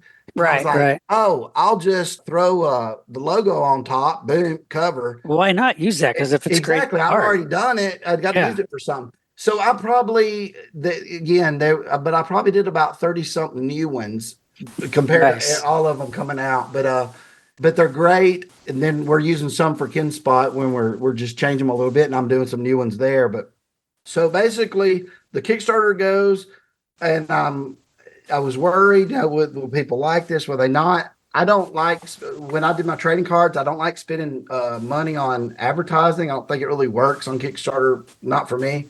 So I just went in there blindly, basically saying, I'm going to do the Kickstarter. I'm going to let my fans know about it, and hopefully we can raise enough money. It raised $57,000 for the 8 issues. And wow. Again, I think that's a record. Of course, there's the Islam or whatever, the Rippaverse that made 3 million or whatever. Oh yeah, right. There's Cyber Frog that the guy did, and that made $1 million. But if you look at it as in, I'm the only artist, writer, and colorist on it, I think it's the biggest Kickstarter for that amount. Because they usually have to run up the numbers a little bit. You usually get artist on it, right? Another cover artist. Right. So people go, I want a cover by Mark, then I want a cover by, Todd Sure. McFarlane. But this or is something. all Sure, you have it. Yes. So, but by me just saying no, it's all going to be my stuff. I think that was a record. So the Kickstarter ends, everything's going good. Get a letter and all that. I knew I was going to go to print around May or so, and I'd been touching up some of the art here and there. But anyways, around I guess it was no, it was March, because I knew if I wanted this book to come out this year somewhere at a comic book store, I needed to get this an agreement with some publisher. So around it was March. I started writing on Instagram and places. I said, hey, do y'all know a publisher that would want to take a book for free? They don't have to pay me a dime for it. That would want to, an agreement with me to get this solicited through Diamond or whoever to put in comic book stores. I get a lot of people saying, hey, so-and-so, here's their, blah, blah, blah. Massive looked at it twice. They're the ones, I forget what big book they have, but they're a new company that was formed with Whatnot and all that. They looked at it twice, then like ghosted me twice and quit talking to me. Mad Cave looked at it. Mad Cave went about 2 weeks and then said, this is not something that would fit with our stuff. And then, let's see, I think Boom looked at it and said, we want something, though, at the very beginning we can help you with. This is already done. We don't have any say in it. So we'd rather work with you on a new project. So I said, okay, we'll put a pin in that, maybe work with you on something else soon. So then that was basically everybody. I wrote IDW, nothing back, Dynamite, nothing back. Image yet again after the Kickstarter and said, hey, by the way, made all this money. People want this. Crickets, didn't get nothing back. I even reached out to Spawn and said, hey, I know Todd does every now and then he'll do a book that's not in the Spawn universe. And they said, nah, he's wanting to focus more on Spawn stuff. So I said, okay. So I don't think Todd ever made that decision on it. But I was like, I'll do something else over there. So then it got to be where one company reached out, was Kinspot, which I hadn't heard of at that time. They're distributed through Diamond.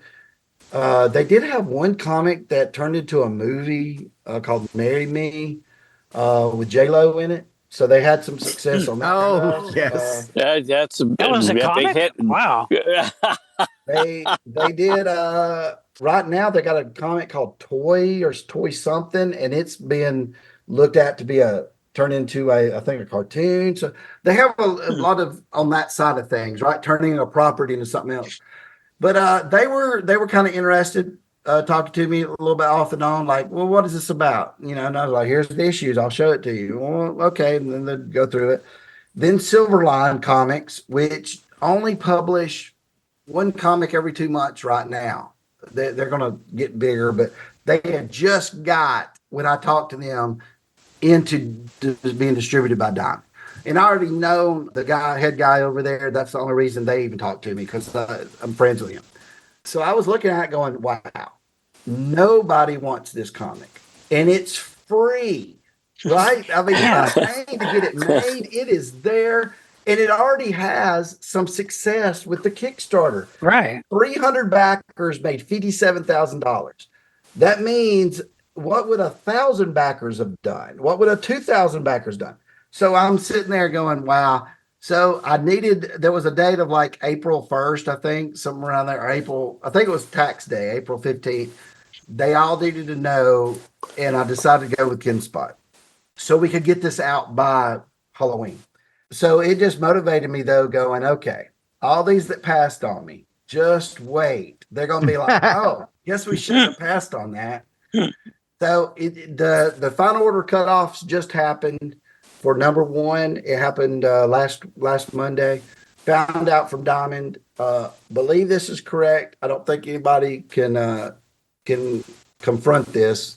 We are the highest ordered selling comic book, number one on Kinspot easily, but of any creator on title that was also written, drawn, and colored by the same artist of a number one issue. The Good for only you. ones up there with it that would have beat it, like Sin City, of course, by Dark Horse, got 40,000 copy. Of course, that's not colored. Bone, number one, not colored. Right, not colored. So that was another thing.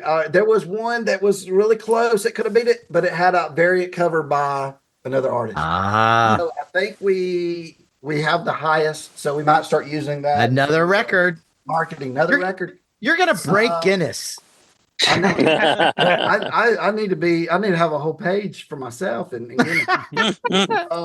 So now with this book that's coming out, could you give us as detailed as you can what happens Yeah, the storyline of these characters. in Monsters? no, I want you to go buy the book. Fair enough. Broad strokes then. Forget about the detail. So when I was creating that, which is probably the question you asked before, when like what is it? What is it? Because the trading cards, I did write the back of trading cards on 80s cardstock. Oh yeah. Oh yeah. I love Oh, that. cool. Oh, that's great. That's Pulpy. cool. So I would do like little write-ups on the back and all that. So I kind of knew what my characters were and what made them different from like the Universal monsters, the Hammer monsters. Right. Different origins. Yeah. So basically, I said when I sit down to write it, because what I did is I just come up with a plot, did the artwork, and then wrote it after that. So I sit there and I made a big old bucket and put everything in the bucket that I love. Right. So you got That's the way your to do it. monsters, right? You got G.I. Joe. I like that. I said I like He-Man, Master of the Universe. Put that in there. I said I like $6 Million Man. Boom. Columbo. That's in there. Nice. James Joyce, Ulysses. Monster Squad, from Goonies to all those movies. So basically, the plot is that there's a Monster Slayer character that you might have seen before. He's got red eyes, got a hat. Yeah. Super cool. Well, I have Yeah. a question about him, but I'll let you finish. Yeah. Okay. So I want that refer to figure him already. They refer to him as Slayer. He's a monster Okay. slayer. So the gist of the book revolves around, which on in the inner cover it gives you a little thing like Star Wars or something like that, like what's been going, what's the Right. A little scroll of the. kind of like it's an old legend back on the side about Okay. this ring that this wizard made to trap all these souls and called the Dungeon of the Damned and all this, and like, oh, what happens if someone finds the ring, blah blah blah. It's it's a little nod to the all those movies, sword and sorcery movies that we grew up with. Like, Sure. and that's another thing is I like Bram Stoker's Dracula, where he said he was a sorcerer, like necromancer, right? To where my version's more of that than just, oh, he's just a vampire that can do superhuman things. Right. I have him being more of a sorcerer, necromancer, still got the fangs and powers and all that stuff. You guys I got to like that eat. side of it, right? I like that. So I did a thing where basically the whole motivation of the whole thing is this vampire is looking for this ring, looking for who knows about the whereabouts of it. And that kind of sets everything in motion. Okay. There's some kids in it. A lot of people that have read all 8 right now, they think that the story really takes off at issue 4 when the kids are more introduced. They're introduced in the first issue, one of them, but because that's more like a Goonies journey. They run into, we'll say spoilers, but they'll run into some monsters, right? Right. And that's good fun. I love writing their dialogue and stuff. The Monster Slayer's in there. He is more like my Clint Eastwood, Man with No Name. I like Wolverine growing up in the 80s where you did not know a backstory, right? Right. And, Right. the Slayer, when I sit down, I said, look, I'll give you little bits of the Slayer, but I want to leave you wanting more, right? Sure. I don't want to overdo it. Right. And I have it even where you never see him without his outfit, right? Even if he's Right. cut in the head, you can't even see his skin color, anything. You have no idea who's under that mask. Oh. So I thought that's good. Put that to the side. I'm going to put that in there.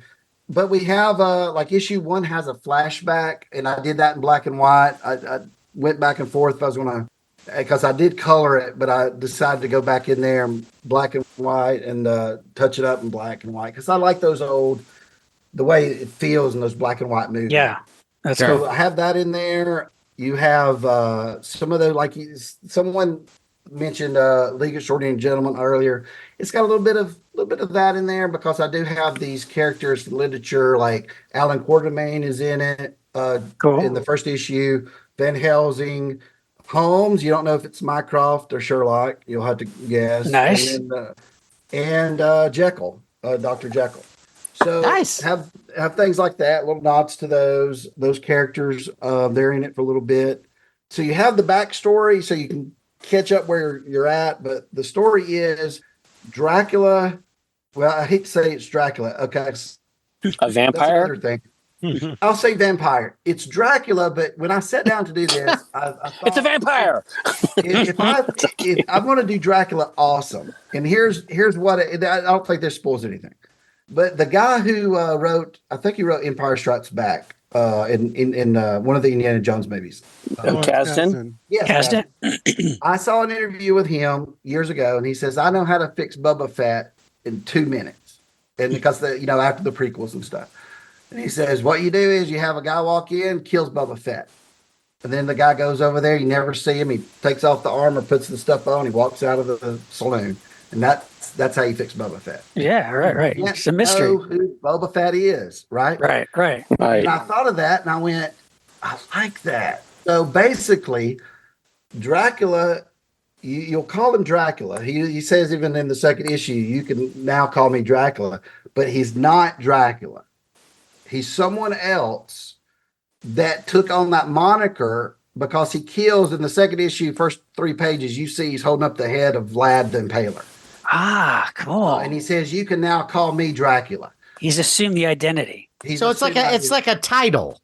Yes. Yeah, that's cool. I like So that. I have it that to where now I have free reign because then people ain't going to be like, I don't like what you're doing. What are you? This is the It's Dracula. sacred, right? Yes, Right. the second, because I wanted that to be, and Vlad plays a little role in all that, and you'll see. I'll have to send all you guys the first 8 issues digitally. Oh, please. Yeah, yes. yeah. Immediately. Yeah. Probably should have did that yesterday. There you go. Get some cards and a poster Yes. and some t-shirts. But I love that Hey, idea hey, too. Again, that- it's like it's playing Yes. with the sacred monsters, but servicing them well and doing something a little different and fresh with them. Look, some of us Yeah, here like to keep our monsters sacred, but Yeah. I don't mind, going Yeah. out a little bit. So oh nice, Larry. You're actually giving him permission now. Well, Wow. yeah. You can look, these are He's a great artist. these are made up characters. This has been my thing always, is that these are made up characters to begin with. And so why not do what you want with them? Because you'll always have that original source material. Right. There's nothing wrong with taking that and extrapolating from that. And especially if it's done with love, which it certainly sounds like it is in your yeah. case. Yes. Well, there's nothing wrong with, here's a vampire story. Here's a werewolf story. It's Sure. not like Well, wait a minute. What I'm if it's Mr. Joe original werewolf? but what if Larry it's Talbot? but you can do a what if, like a hey, what Sure. if Larry Talbot worked for the Nazis or whatever, whatever. Right. Like, that's cool. Because no, you are wrong, Larry, here. Because I'm wrong. yes, you are wrong because there's nothing wrong with telling a story. It doesn't negate everything that Right. came before it. Just make the story interesting. No? Yeah.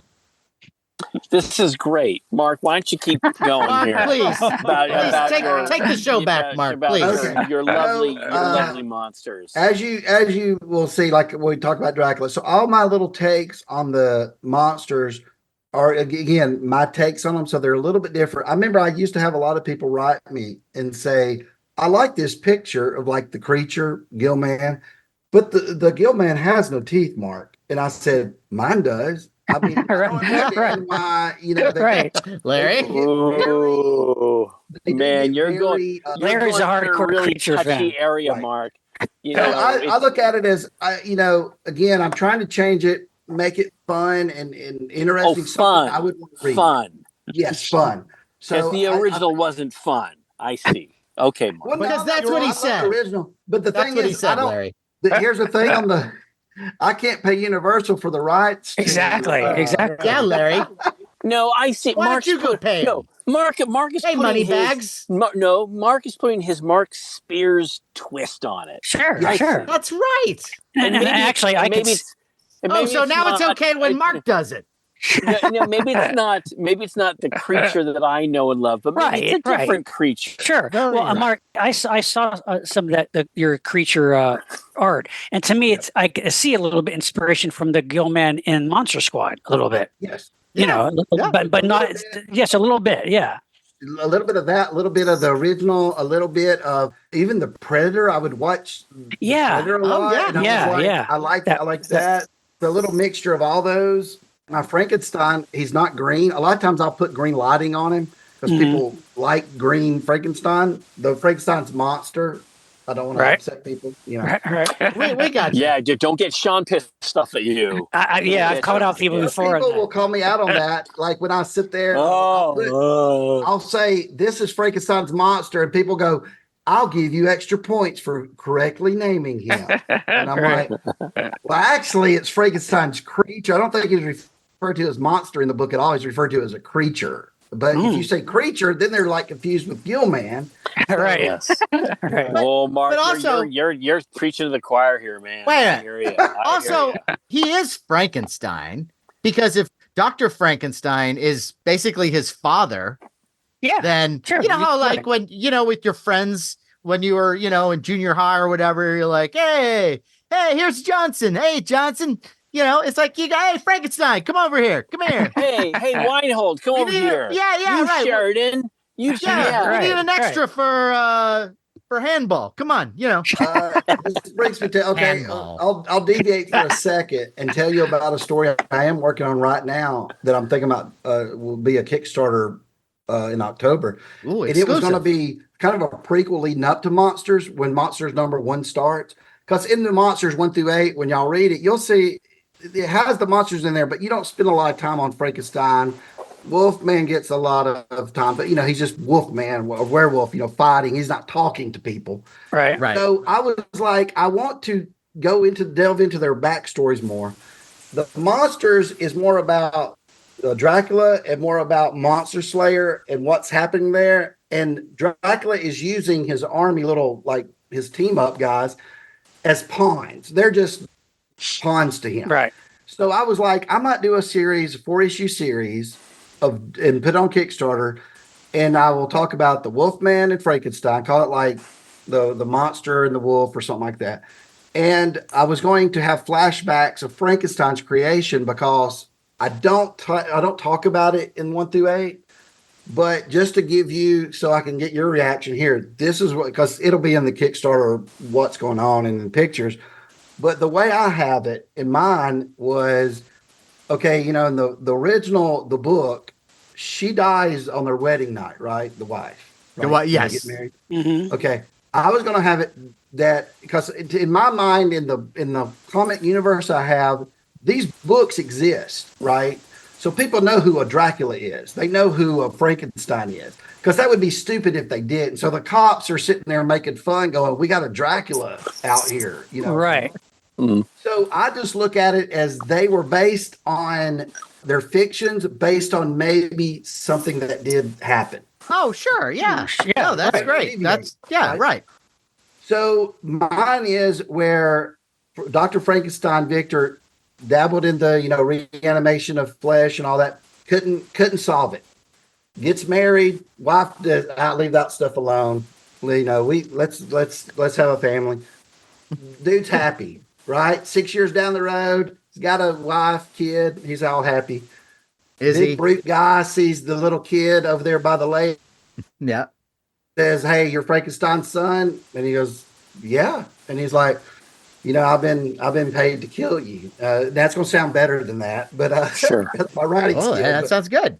he's and then this is in flashback, so I don't have to show you that he's gonna get Right. killed. But he takes the kid's head, but they don't know where the body is, but he beheads him. Right. Dr. Frankenstein is now talking to a stranger in his castle. Says the stranger's sitting there going, I know how I can help you, but time is of the essence. We have to move quickly. And he's like, what are you talking about? And he goes, well, your work that you failed. I know the secret, the little secret that can make this happen, and we can save your son's life. He goes, but how? That doesn't make any sense to me. He goes, you know, you're gonna have to trust me. I can do that. And he's like, you know, I have some. I already wrote this dialogue. It's something about like, but you know, I would be playing God, and I don't, you know, I got my Frankenstein. Dr. Frankenstein is more morally to where he doesn't want to do something like this. He thinks it's Right. wrong. And this stranger says, no, you created your son. God didn't have anything to do with it. He goes, why? He took him away from you. Let's take him back. And he's trying to turn Victor into like, let's do this. We can do it. And he goes like, why, you know, who are you? And he goes, I've been looking into bringing the dead back to life for many years. I've studied abroad. I know how to do all this stuff. Y'all probably can see where I'm going on who the stranger might be.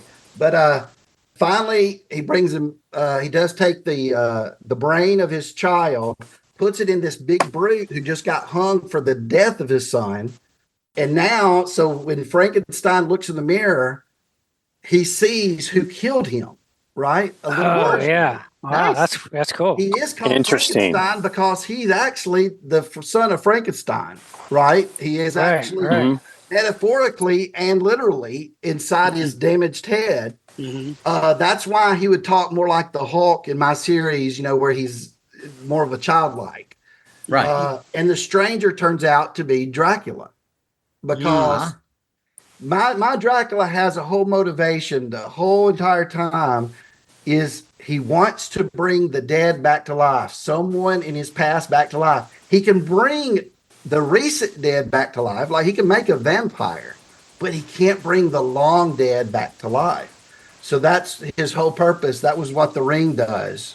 So it's like, so Dracula to Victor is kind of like the bad influence that Pretorius has in Bride of Frankenstein on him. Yes. I like that. That's great. So I thought of that the other day, and I was like, that's good enough. I feel that, you know, you want to be passionate about the stories you tell. And I was looking at like, what can I do? I wanted to do another little series because that other one's already got 8 issues in. And I was like, this is a good story. So while you have that, framing that, you're going to have these in flashbacks. I was going to have it set in the Arctic.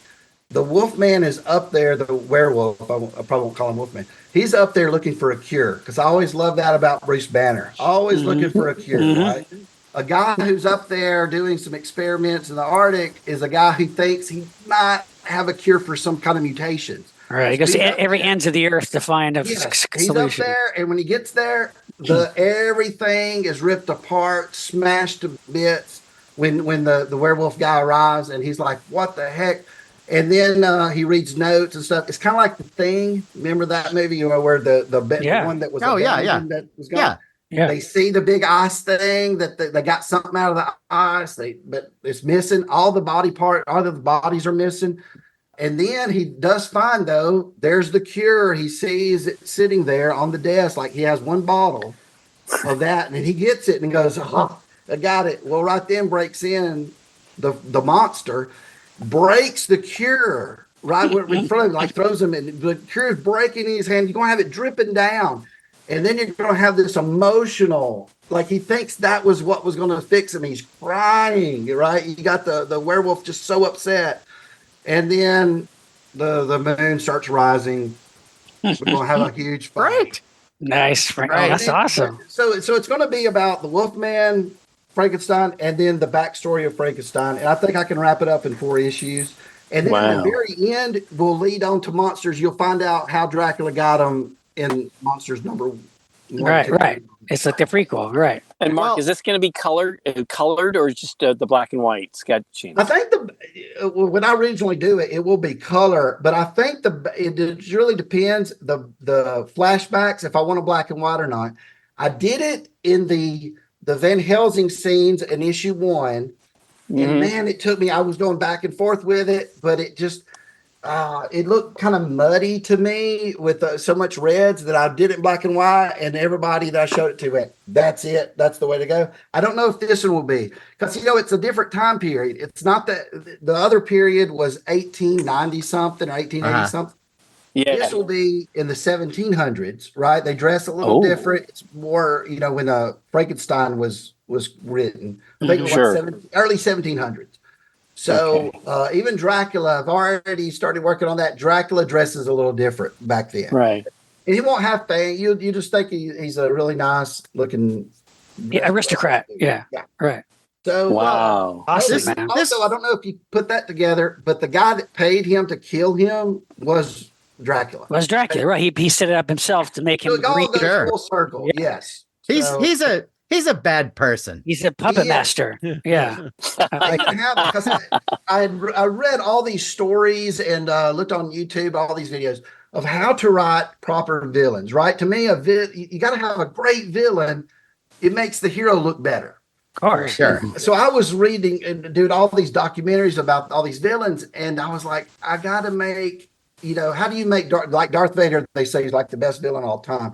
Probably first two movies. Return of the Jedi, he's not as bad. There you go. Yes, Yeah. exactly. But what does he do right when you see him? Chucking somebody, and all this. And I was like, okay, so the first time you see Dracula show up in my comic, I got to make him so he terrifies you.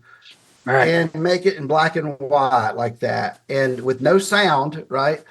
And I think I succeeded. People read it and said they just unnerved them. He talks about spilling infants' blood and all. He just goes on. And my son read it just the other day. Finally, my 22-year-old son said, "Dad, I loved it, but the scenes in the flashback, they talk so weird. They talk so elegant about things." And I said, "But that's the way they would talk to me. In my brain, I would see it like Dracula would, talk extra before he kills somebody. Right. Eloquently. Yeah, Right. Sure. Yeah. There's little hint of a Bond villain in there. Yes, Yeah, exactly. yeah. And you'll see it. I will send it when we get off here tonight. So if y'all want some reading. Hell But, yeah. Sure. he does talk that way, and I don't want to give the twist of number one, but he's very vain and thinks he's so superior. My Dracula does. Right. So I like that. I love that I stuff. think Yeah. you'll like it. I tried to use writing, different time periods is kind of hard, but I think it worked out. I think it made it seem like a movie from that time period. Right. Right. But yeah, and I can't wait to finish the story. My whole thing was basically 1 through 8 kind of sets up all the pieces on the chessboard. And now I have a vision where I want to take it and go there. So there's like at the very end, like in issue 8, you will see all the monsters finally together. Nice. All right. Nice. You can look into that. I do want to do more of that in the other issues, but I was setting up everything. You got these 2 detectives who are trying to solve. There's people missing hearts in the city. They're getting killed and their hearts are gone. Who's doing it? They don't know. They're trying to figure that out. There's a missing kid that just happened a couple weeks earlier, and they're like, is this tied to the missing kid? We don't know. You'll figure out who has the missing kid. But then there's so you got the detectives looking at things. You've got you guys. This might be right up your alley because when I made this, there's a bad group called Invariant Corporation in the thing. I named it after my brother actually has a company called Invariant. And I didn't. Oh, nice. Because some people are like, oh, it's Fond of him, are you? Variants? And I'm like, no, I'm just kidding. 'Cause I'm jabbing at my brother. I don't think it ever mentions his first name, but it's supposed to be my brother's first name, Brent. So, but that company has like a terrorist organization that's like Cobra. Right. I got Okay. Right. Right. We got ninjas fighting Frankenstein. Oh, that's awesome. That's in issue 8. You've got things where you'll see when you look at it, you'll go, that's what he was talking about. I got a guy that's like a robot, right? You'll take his face off, and it's one of those like Maskatron things. Like fembots. Yeah. Oh, sure. Yeah. Right. Bionic Yeah. Woman. Right. I want it to look like Westworld. Westworld, what was right, it? yeah. The Westworld. Sure, like Yul Brynner. Like that. I don't even have eye holes or anything. I just have circuits. Right. Cool. Yes, I love it. That's what it was back in the 80s. Yeah. All the Yeah, yeah, technology looks like the 80s. So you basically have a section over here of your classic werewolf, Dracula, Frankenstein group, and they're hiding in a house somewhere, And then you have this corporation that's trying to do their thing, and they're both looking for the same thing. They're Cool. And then these they- storylines converge, kind of. Yes. Right. and then you got the Monster Slayer in the middle of the. Well, I want to ask you about the Monster Slayer. This might be just a weird coincidence, but the design and look of the Monster Slayer is very cool, but reminds me a lot of something. I don't know if you were influenced by this, but have you ever seen a comedy film from 1983 called Get Crazy? Okay, so Get Crazy was kind of like the director Alan Arkish, who directed Rock and Roll High School. It was sort of his This is follow-up. kind of like a follow-up to that. And Get Crazy is similar in vibe to Rock and Roll High School. Just a bunch of crazy, eccentric characters who are throwing a New Year's Eve party at this theater. It's a concert. But it's a crazy, wacky, completely ludicrous comedy. They do get But crazy. There's this character. I see him. Oh my god! It's called Yeah, this character and- called Electric Larry, which is basically just a fantasy character that shows up every once in a while to dispense drugs to all the characters Yes. in the movie. And I immediately, And it's the only thing I remember from the trailer. yeah, and it's so he never talks. He just shows up, and it reminds me a lot that of reminds me a Slayer. lot because he's got the hat, the red eyes. Yeah. Beautiful. See, I've been So I didn't waiting know if for that was this like an my in entire joke by life. you or Yeah. not. Well, the way the Slayer came about. Now I never seen it. That's awesome. I like his eyes actually better than the ones that I gave mine. Okay, so back when I did the cards, the first series about to come out hadn't even come out yet, but there was a lot of buzz around them. And if you ever seen this program on Netflix, The Toys That Made Me, Oh yeah. Oh, yeah, I love yeah, that made yeah, us. yeah. Yes. Sale. So great. Okay. Well, the circumstances led it to where Nacelle was talking to me at that time about licensing my monsters to make action figures, Oh Netflix shows, all this stuff. wow. So we did an agreement where it was a shopping agreement. It's just no money, but they get the rights to the own for so many. Like an years. option, kind of. Yes. Right. So Yeah. they Yeah. can try to get this stuff developed.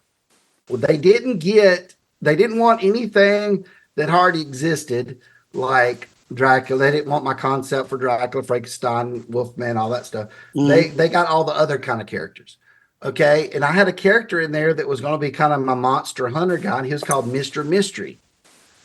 Same kind of concept, has a hat on, but he was red clothes and red hat and everything, with a big old M on his face.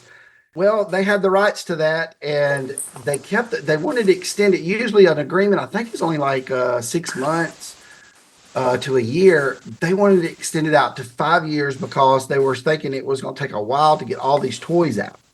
Because they had already picked 4 characters, did turnarounds and everything of the toys. Then I think right before they start going any forward, because like I said, they already had everything done, they acquire RoboForce, which was the cartoon from the 80s, Mhm. Oh, Yeah. okay. or a product of the 80s. Then they acquired the next month Sectars. Oh, Matt. One of my Yeah. favorite things ever. Yeah. The Sectars. They started getting all these licenses where they were buying. They wouldn't license it. They were buying the property outright. Huh. Wow. And Wow. so then they said, well, Mark, we want to do these first because we own them. Then we'll hit yours up a little later. But mine just sit there on the shelf. So after 3 years or so, I said, hey, let's just negate this. I said, because they did try to develop shows with it. They got the writer from the Flash TV show, one of those guys. Oh, Wow. cool. He looked at it. He didn't really know his take on it. So then I said, hey, I kind of write a little bit. Let me write up a Bible for this stuff. Then you could show it to the writers to see if they're on board with maybe going in that direction. So I did that. I don't know if they ever saw it. They attached a couple different writers that had done different TV shows. And they were all like, it's interesting, but I don't know. You got all these characters. We don't know how to make a story because it's different than just show them a comic book where they know the story. Right.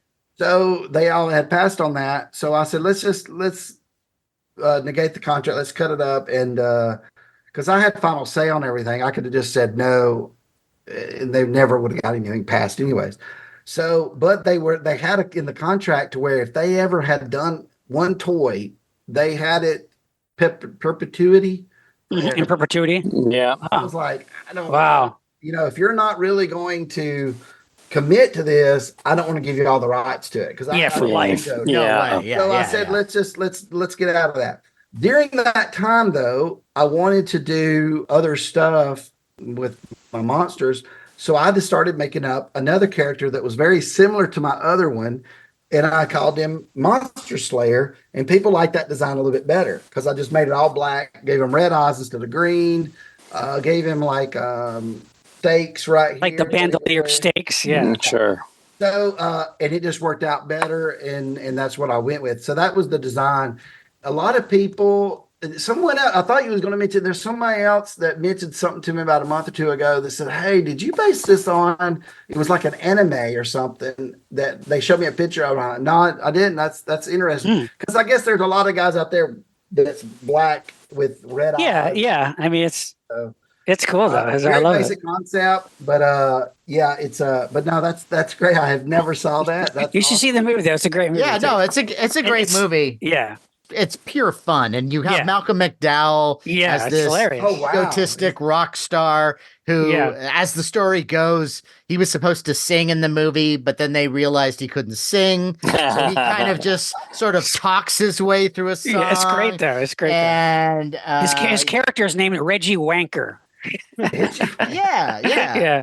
there's all kinds of different rock stars in it and everything. But you know, I what I definitely really will. love about this project is that I feel like right now is the time for monsters. I feel like there's something that's gonna break because I feel like Yeah. we've sort of rode the crest of the superhero wave, and I know there have been some abortive attempts to try to do a monster verse, obviously, that were horrible.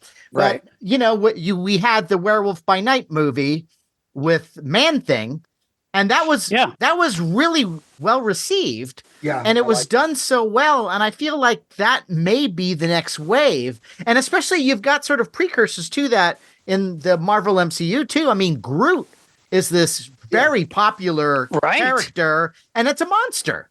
You know, a Jack and then Kirby monster. yeah, and then Man Thing. I mean, come on, we all love our Man Thing, right? And I forget where it was. It was something like Spy Magazine or one of these things where they showed the issue of Giant Size Man Thing. You guys remember that? Like, Yeah. and that was the big joke for a while. But I remember as a kid, when I saw Giant Size Man Thing, I took it very seriously. I was Larry Yeah. Strothe. I was like, this is more Man Thing than you could ever imagine. And it's all in one comic. And I mean, I think that might be this might be the time they tried a Swamp Thing show, and it was better than previous attempts, but still, I'd love to see that, you know, that really faithful Alan Moore Swamp Thing show and follow that storyline and to see more of the Marvel monsters. I would love to see that come to fruition. I think really right now we might be ready for it. I don't know. Yeah. I'm hoping. Yeah. And maybe you're gonna tip this. Yes. I hope so. I think monsters are better than superheroes, at least the ones portrayed lately, because monsters usually have a more human side that you identify with, right? They've been rejected, or they've been yes, they're misunderstood. They're relatable. misfits. Right. They're relatable. They're more relatable. When you have Batman, I don't relate to being a billionaire, you know. Right. Right. Yes. I don't relate to. I mean, there's some people I'm sure that relate to your parents getting killed by a mugger or something, but I don't relate to that. So, but the response to it is a little right. Yeah. But to be shunned, a lot of people know what that's like. To be rejected and all that. Look at the career I've had already. It's right. So it's I think people identify with that, and you know the monsters, the fans of monsters are the most. To me, I've met fans of different things. They're the most accepting people. I agree. Mark, absolutely. If you ever go to Monster Palooza, you will get little kids to elderly fans from every walk of life. You know, like everybody gets along. They're the best people. It's really amazing. James, what would you say about Monster Palooza? It's a love fest. It really is. It's all generations, all ages, families, and just everybody into. And it's an appreciation of the history. It's a celebration of the craft. You got makeup artists, you got artists, Yeah. Celebrities, you got, vendors and toys, and we have a booth where you got podcasts, Yeah, Yeah, podcasts. yeah. It's fantastic. Lots of yeah. cosplay all over the Yeah. place. People are so excited to be there, and there's some of the nicest people out there. They're Yeah. the nicest people, and I have to tell you, I was just thinking about doing some cosplay, but I couldn't really do it at Monsterpalooza because what I want to do actually would require someone else should do it. Someone with a kid should do it, and I would love to see. I've never seen this, but wouldn't it be great if someone got their 4-year-old and cosplayed him as Hot Stuff from Harvey Comics? You remember Oh, Hot yeah. Stuff, Mark? Yes. Yeah. Hot Yes. Stuff, the lovable little The devil. Antichrist. Yeah, the little lovable demon. I That's think you true. can pull it off. You'll just be the taller. I should do you know what? You're right. I should do it. I'm selling myself short. All I need to do is just shave aggressively, Right. and Hey, I'm man, halfway there. I always thought of you as Hot Stuff. So you know what? And You're- you know you're what? back And in my good James book. could be Casper. James could be Casper. I'll be Casper. Sean could be Richie Rich. There you go. Sure. Oh my gosh. Yeah. But yeah, you're right. You're right, Matt. When you said that, it's like how Universal so far has blown it. They have one of the most valuable properties in Hollywood, the Universal Monsters. What you don't do is cast it with a bunch of mega stars. You don't put Tom Cruise in a monster movie. Make it with people who are not big celebrities. Just make good movies Or character actors. Yeah, but like the problem is they simply tried to ape the MCU, which is the problem. No, it's monsters. Do your own thing, and nobody has tapped it yet. And you're right. It is time. They're doing the Universal Monsters theme park now, somewhere. I think it's in Florida or somewhere. I think. Epic Universe. Yep. Yeah, so maybe that's a start Wow. because it's true. Like they're household names: Dracula, Frankenstein, the People Wolfman. love horror. Yeah, If you want to make an independent movie and you want it to make money, you make a horror movie. yeah. You remember Right. Project Greenlight? And they tried to make those crappy independent films in the beginning, and there were like these, powerful dramas of whatever, and just right in the toilet. And then they did Feast, and that was the only thing that made Right. money. Of course, Right. Yeah. because But we're yeah, out it's time. there. When they made Yeah. Invisible Man, I think that's when they started going, okay, Yeah, that was close. That was the closest. That I enjoyed. I did Yeah. enjoy that. that I think they're supposed to be doing when they're doing a Wolfman movie, a new one, and it was going to be inspired by doing it very cheap. Maybe. I don't Interesting. know. I hope. That's the Yeah. last I had heard. And Blumhouse was teaming up with Universal to do it. But I'm not sure. Okay. Yeah. We'll Yeah, see. there's a, I think the last Wolfman movie is underrated. actually. Yeah, I think I it was. do too. Yeah, it was pretty good. Now I wish it was more practical because now I agree. Yes. don't Yes. hold up as much. Yes. Oh, I love lots of it. Yeah, me lots of too, it. I'll me too. still- I still watch all the time. So I a lot better than like Van Helsing where you had wolves. Van Helsing was. Yeah, right. Or he's like James Yeah. Bond. Yeah, that was. Yes, Yeah, that was terrible. It was, yeah, I know. I don't know what happened in that movie. Yeah. I mean, you would think that was an Universal movie, right? Because nothing looked like a Universal property. Right. But no, it was Universal. You know what, You didn't Mark? want anything to do with it. Yeah, and Mark, speaking of when you're talking about the flashbacks in black and white in your comic, that was the one part about Van Helsing, that movie I liked, was that Yes. opening. the opening. Yeah, that's the best Black and- part.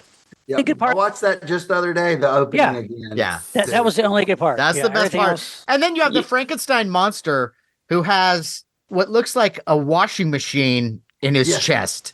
yeah, yeah, and like the dome head.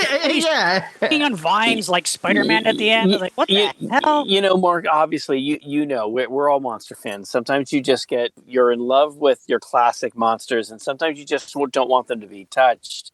I mean, think of, we've had just fiascos with, a mummy or a wolfman or Frankenstein. And several times the whole Creature from the Black Lagoon has come up, I and it's know. always, the project has always fallen apart. Every time, right? Except recently. Yeah. So James Wan, the guy who brought us, Aquaman, is like, hey, I'm the new guy and I'm successful. I want to do Creature from the Black Lagoon.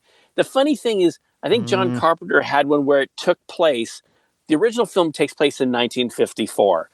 the one that Carpenter wanted to do would actually take place a turn of the century. It was more like 1895, or where the technology was different, and that would have been cool. But I have no idea where James Wan's going to go, and I'm sure you can understand that sometimes people get a little upset about messing up their monsters. But I do want to say that your artwork is absolutely stunning. It's beautiful stuff. You have some really great stories here, and I can't wait to see these new things that you're doing. And then yes. Yeah, I'm with you on that. I hate some of the, I've seen some of the concept art and stuff of what they're trying to change things to. Like, well, of course, like what we talked about Van Helsing, how they made Frankenstein. I just don't understand the I don't understand. I've seen some the designs of people's creature, and I understand because I redesigned these myself as well. You've got to make them look. When you look at it, you go, I know exactly who that is.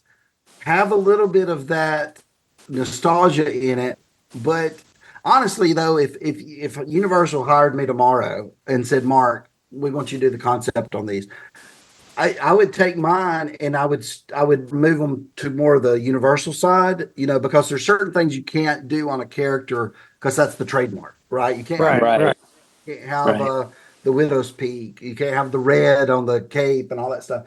So I would move mine over there, but I really love my designs to where I look at them, I go, I know exactly who that is without saying who it is. Right. But Universal, man, I just don't know why they have. I think they approach it from a problem at the beginning. It's a tragedy. Every movie is a tragedy. Yes.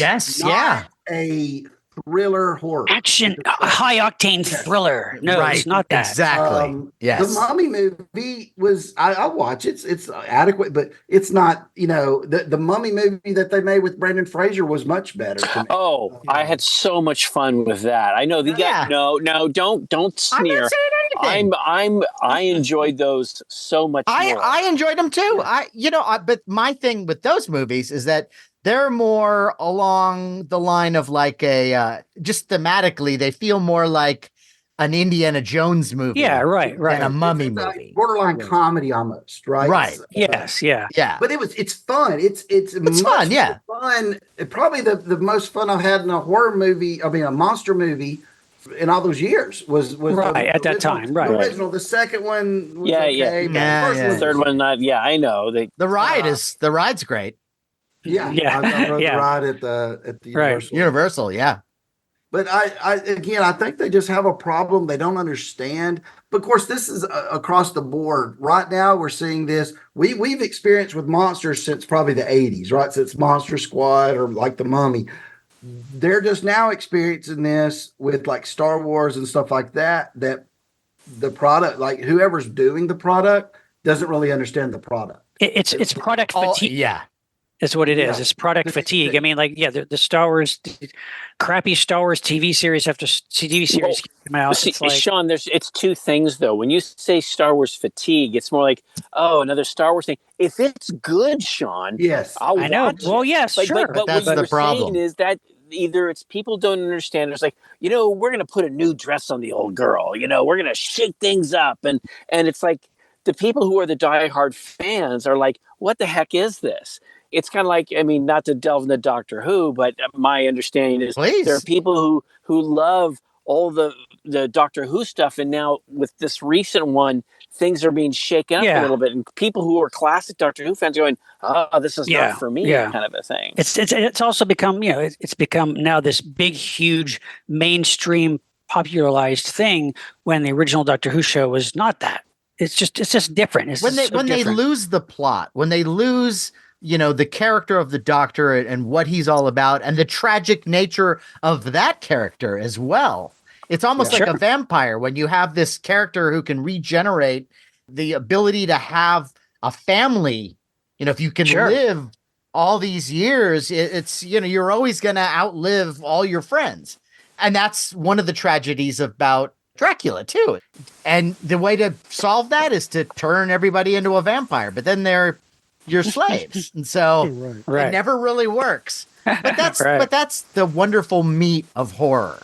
Yes. There's Yes. so much there. And that's why I always get mad when people insult horror like it's some sort of lowbrow type of entertainment. And it can be just like any genre of film can be.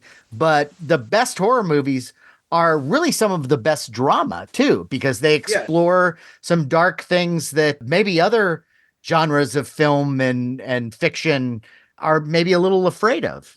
Right. Well, what is clear is we could go on and on. Yes, we and could. on. But Mark, the one thing I've really learned by talking to you is I've just loved listening to you talk about your art and actually your experiences of what it was like getting into the art world, and listening to that, I could apply that to so many other industries too. And I'm so glad that you stuck with it, because Mark, your artwork is it's just amazing. It's beautiful. Look, I love Basil Gogos and all his beautiful stuff. And what I see in your stuff with the lighting and the color, it's just simply gorgeous. And I can't wait for this new stuff that you're coming out with. Yes, and your story, I have to say, is very inspirational. Yes. We have all pursued a career in show business, and we have had successes, and then we've had peaks and valleys, and that's just part of the business. What's great is that we have all stuck to our guns, but we all stay in it because we love it, and just to see you come out on top. This is a movie I want to see. I want to see the movie of your life, sir. Oh, the Mark Spears movie. I'll have to write a book one day. You should, seriously.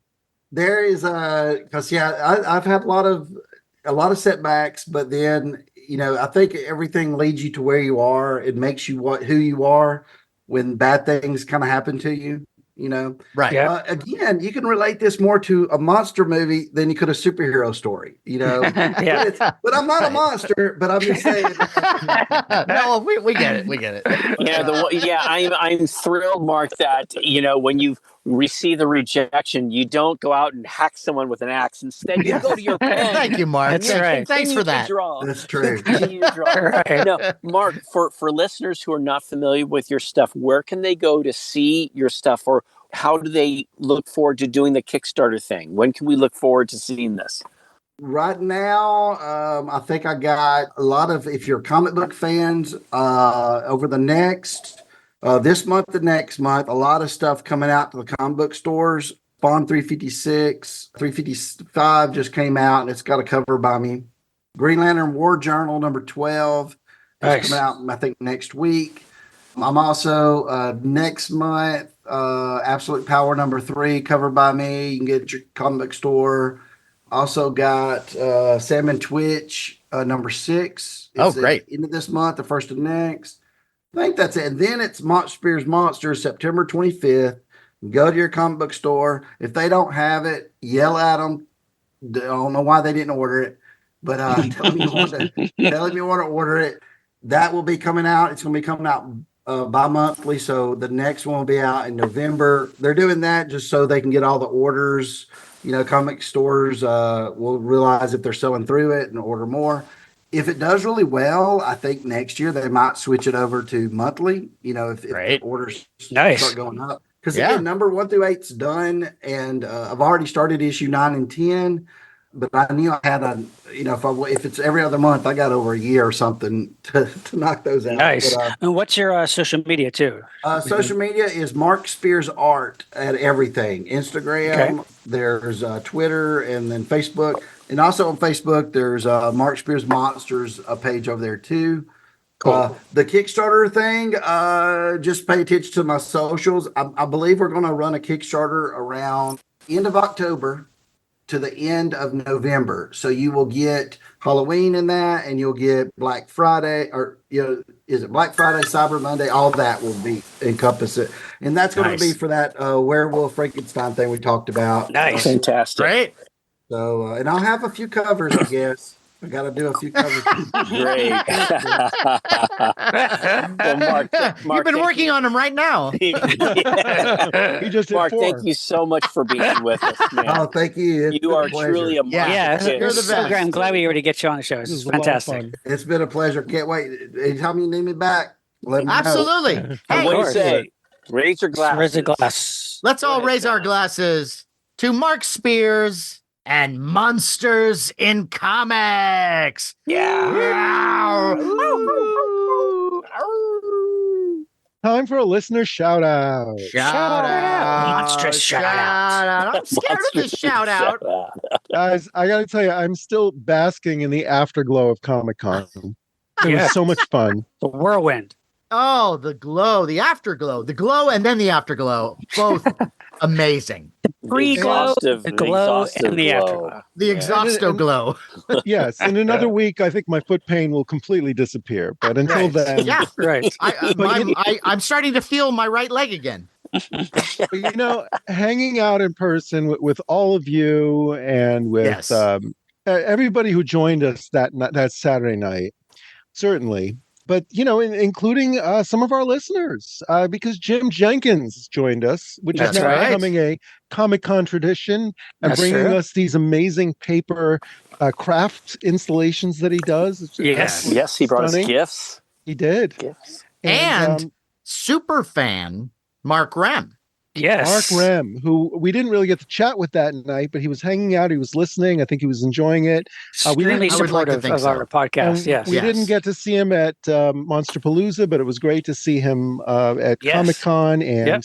he brought, as he usually does, he brought the Blu-ray of was it Giant Gila Monster? Giant Gila Monster for us to Yeah, sign. we all Yeah. signed it. Which I was Yeah. more than happy to sign. It's always very flattering to be asked for an autograph.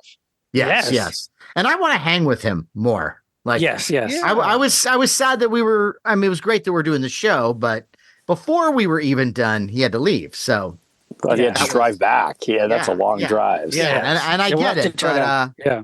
we all need to hang. We need there should be like a monster party. Yes. Yeah. Monster Party Palooza Party. Yeah, yeah.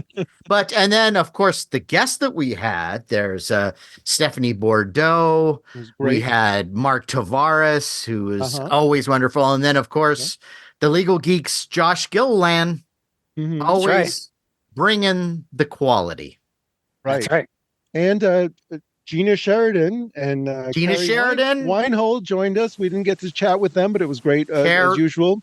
Carrie Ray Weinhold, and Mark Tavares' wife, Erin Haggerty. Wouldn't be Comic-Con without them hanging out Of either. course So, not. Yep. Yeah. Without the ladies. Mm-hmm. So great time, and looking forward to next year already. That's right. Yeah. And you know, guys, there's actually an anecdote from the last Monsterpalooza that I forgot to share with you. An anecdote. There's an Ooh. anecdote. We were at the booth, and I see a guy passing by wearing the Monster Party T-shirt. It was the red kaiju variant that we saw at Oh. Monsterpalooza a few years Sure. ago. Sold I'm out. like, oh my God, this is a listener. This is a fan. I waved him over. I'm like, hey, come talk to us. And you know what he said? He said, honestly, I don't listen to the show, but I love the shirt. and not only did he love the shirt, he loved it enough to wear it at Monsterpalooza, Nice. which of course he's missing out on the podcast, which Sure, is, he's got to Right. listen. But I mean, that definitely says something about the quality of that T-shirt. That's right. Yes, absolutely. And yeah, it would be great if he would listen to the podcast, but he is walking around doing our advertising for us. So That's true. I salute him. And you know, Monster Party merch is certainly available on our eBay store.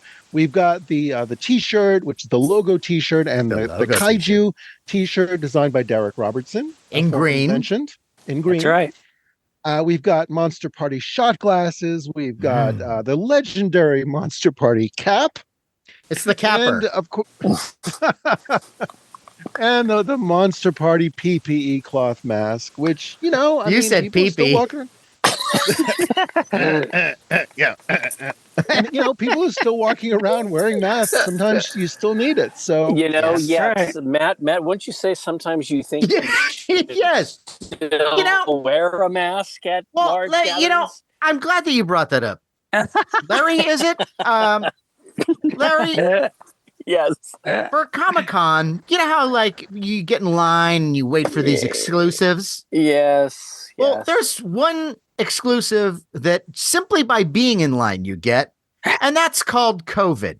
oh, And yeah, that was the Comic-Con exclusive that I got. And I don't know what the number was on the limited edition of COVID that I got, but I got it, and it was like 2 weeks later, and I'm still feeling it. I don't think I'm positive anymore with it, but I still have that. Like I wake up and then I want to go back to bed. That kind of feeling. Oh, man, I'm just glad, Matt, that you weren't feeling bad during Comic-Con, though.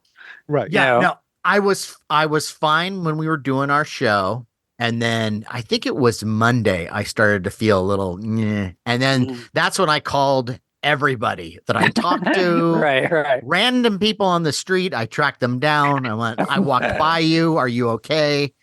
And as far as I know, I haven't given it to anybody. So, but the point that you're trying to make here, tell me I'm what sure my point is. Someone has to know. Is perhaps if you had the Monster Party PPPE that's right. mask, maybe this wouldn't have happened. So, folks, it's still kind of out there. So this mask is great. And sometimes if you're just feeling the sniffles and you want to protect yourself and others, it doesn't have to be COVID. People now are used to wearing masks. Just to be honest here, though, I don't think our mask alone is enough. Really? I think that what you might want to do is you might want to get one of those, whatever the P90, I don't know what the number is that you get, the professional grade, whatever, those kind of masks, and you put that one on, and then you put this over that, because so now you've got double the protection and a hazmat suit, and you'll be set. Yes, right. And we are selling the hazmat suit. The James, Monster Party. How much is that going for? For a mere $1,000. That's right. And so no. We don't really have a hazmat suit. We don't? Okay, no, but we do have the mask, and yes, look, we have the mask. Get it? It's a great little mask, and it'll help. It helps. Sure. Yes. Okay. And look, if you order from our eBay store and you happen to be a Patreon member, we will throw in with your merch free surprise goodies, courtesy of our friends Jason Lindsay and Biff Bang Pow Toys and foam fabber extraordinaire Ted Haynes. That's right. A Frankenstein and a Dracula. So Patreon, Patreon. Comic-Con was so jam-packed that there's no way you can expect me to remember what this Patreon thing is all about. Of course not. No. What is this Patreon we speak of? All right. Well, much like a man thing can be giant-sized, Patreon provides a giant-sized amount of bonus Monster Party content. Yes, we're talking bonus audio episodes, our special shows like Monster Party Masterpieces, our various Toy Time specials, our behind-the-scenes convention videos, like our recent ones from Monsterpalooza, which have been so great, and that James has done such an incredible job on. These are not like 5-minute highlights. These are feature length. These are like TV show episodes. Yes, they're epic. These things together, and it's Lawrence of Arabia length. Yes, it's long. It's a lot of content. Should we? Yeah, go ahead, Larry. I was going to say, people say I've never been to Comic-Con. What's it like? We have a bunch of stuff that James will be putting together that will show that stuff. If you're not able to get to Monsterpalooza, you can see what it's like. That's true. All our convention videos are like putting you right there. And maybe next time, our Patreon folks can come out and see us at Monsterpalooza or check out Comic-Con. But it's great stuff, man. It's so much fun. Yes. Do you think that we should submit these for the Emmys? I'm just asking. That's true. It's possible. Oh, maybe a rondo. I'd like to get a rondo. We'd all like to get a rondo. I mean, Mark's going on about, I got a rondo. He does have a rondo. We don't have a rondo. Oh, he's got a nice rondo. We're just nothing but he's got a really good rondo. Yeah. Anyway, we have a lot of things that we offer here on the Patreon. Not a rondo. We don't have a rondo, but lots of fun stuff. This sounds wonderful, but It I does. got to say that and after this show, I want to plunk down some money for a box set of Mark Spears trading cards. So Of course. I Yeah. don't know if I can I don't know if I can afford this bounty. How much is it? Well, for the price the demon hot stuff would pay you for your immortal soul, you could become a Monster Party patron. And that price is just $5. $5 a month. What? Wow, that's pretty good. You can't get a set of super discounted Universal Studios Dark Universe collector's cups for that price. You know what? Little fact about that. When they were made, they were instantly destroyed. Right. I believe it. Well, that's too good to pass up. How does one sign up for this? Well, all you have to do is you go to patreon.com, you go to Monster Party, you click join, you follow the instructions, and next thing you know, you'll be as happy as Groot. I am Grooting with Mrs. Groot. And hey, let's remind everybody that we are on the social media. We are on Facebook at Monster Party TV, YouTube, also Monster Party TV. We are on X, formerly Twitter, at Monster Party HQ, also Instagram at Monster Party HQ. And hey, you know what we would love? We would love a review. So please let us know your thoughts. Go on iTunes, go on whatever platform you're listening that you can write a review, or just reach out to us on social, message us, let us know your thoughts, and we will read them on the air. And we won't just read your review. Hulk will smash it, and then Bruce Banner will apologize. On that note, I am Matt Weinhold. I am Shawn Sheridan. I'm Larry Strothe. And I'm James Gonis. Keep America strong. And support monsters in comics. Like the Mummy, Dracula, and Frankenstein. You mean Frankenstein's monster? Don't be a dick.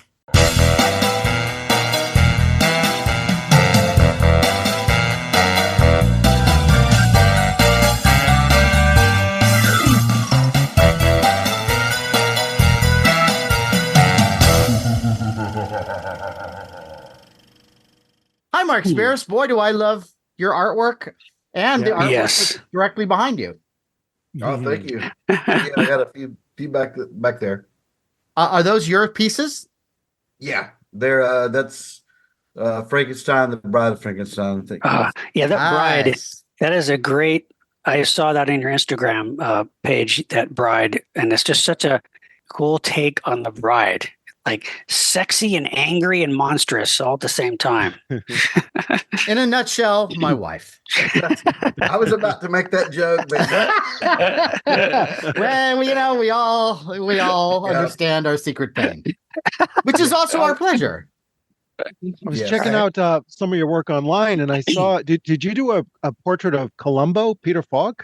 yes, it did. That was really? Oh, gorgeous. I didn't see that Absolutely one. gorgeous. Oh. Yeah, We're all huge Wow. Columbo. I yeah. think that was during COVID. So I was during lockdown, I was just going off on different directions, thinking, I'm just going to do some stuff for me. And I love Columbo. You're awesome. preaching to the choir. Yeah, we same here. That's awesome. Which we might talk about that later, but in the Monsters, a comic book series that I made. Yes, which we'll get into for sure. Sure. I based one of the characters basically on Columbo. Like he even refers to chili. He wants to go get some chili because I love that. Oh, nice. Nice. Chili, right? Yeah. And he even does a little thing, where Columbo would always do that thing where he would say, my nephew, and he would always That's awesome. right? I do the exact same thing. I think it's in issue 4. He goes on this rant about his nephew, and they're him and his partner walking out, and he looks over to him and said, "You ain't got no nephew," and he just smiles, and it's Right. a nod and a wink to Columbo. That's To awesome. me, Nice. best detective hands down was Columbo. Yep. Yeah. Sure. Well, we're all in agreement here. Yep. Yeah. Awesome. This is a story I've told a million times, but so way back in San Francisco, when I was in my 20s, I was the stage door guy at this local theater, this chain of theaters that did live shows. And so they did everything from Cats to whatever play was in town. And so I was working at the smaller place that had the plays, and they were doing Glengarry Glen Ross. And it was with Peter Falk Oh, and Wow. Joe Mantegna. Oh, Wow. And both those guys were the coolest, nicest. Now, I didn't get to talk to Peter Falk too much because he had just joined the company and he was trying to get all his lines straight, but he was very nice. And my mom came to one of the shows because we would always get these extra tickets. And so I bring my mom back. I go to Joe because I was friends with him, and I said, do you think it'd be okay if she said hello to Peter? Yeah, let me check it out. And it's like, yeah, everything's cool. So we go in there, and my mom's like, like everyone's mom, just, I love the show so much, and thank you for everything. And he goes, I'm sorry about all the swearing. And that made my life right there. yes. Speaking of making my life, we're going to admit Larry Strothe Nice. because we need more hosts. Mark, if you've never Yeah. on YouTube, Mark, if you've never seen it, there's remember the Dean Martin roasts? Oh yeah. I think Matt told me about it. I think it was they're roasting Sinatra, Oh my and God. Peter Falk comes on for this long extended skit as Columbo. the As entire Columbo, time. yeah. And like he's Oh, wow. bringing Sinatra like meatballs that his mom He's got a wife- covered dish of it's like lasagna. real meatballs. It's fantastic. Yeah, And it's he's worth like it. doing that Oh, Columbo thing, like wasting his time to death. Yeah, And yeah. he's like keeps asking him for the autograph. Like, could you sign this to my wife? And, yeah, just make it out to just make it out to Rose. And then Yeah, then he goes, yeah, and with the lasagna, when you're done, just drop the dish in the mail. Betray. Yeah. It's awesome. But yeah, check it out. So Larry is here, and Larry, Yes, our fourth member. We can't hear you. Wait a minute. I Oh. think you're there, Larry. I'm here. There you go. All Everyone right. is now officially here. Lock and Cool. load. So Mark, I think it was somebody at Golden Apple hit us up to recommend you on our Now, social let me media. tell the story because Sure, this sure. is what happened.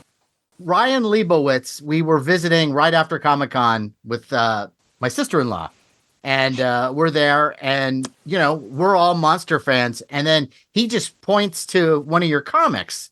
He's like, oh, this guy would be perfect. And we look at not only do we look at the comic book pages, but we look at all the variations of the different, the homages to every single different Marvel comic and Spawn. I was like, oh my God, this stuff is tremendous. And then we look at the artwork, and that was it. So here you are.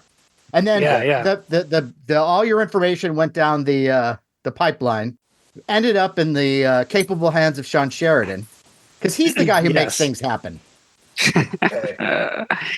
But thanks for being with us tonight. Yeah. Oh, Yeah. Yeah. It was great. And so we all know what we're doing here. Sean's going Yeah. to introduce you. Yeah, and I'll just get things going with the first couple questions. And Matt, I think is it officially we're calling it Monsters in Comics, right? I think that's the. I was going to call it Monster Comics, but you can Monster Comics? Monster in Comics is fine with me. Whatever you guys want. Monsters. I'm fine with What do you guys like? I like Monsters in Comics. Let's Okay. make it that then. Okay, let's do that. All right, cool. I right. listen to everything James says, so we must All right. call it Monsters in Comics. right. All right. Well, Whatever James says. whatever it's all James about, says goes. It's all about James. His tonight. draconian rule is what guides this ship. Are you happy? Are you happy now? It's all about you Yay! tonight. Now he's happy. All right.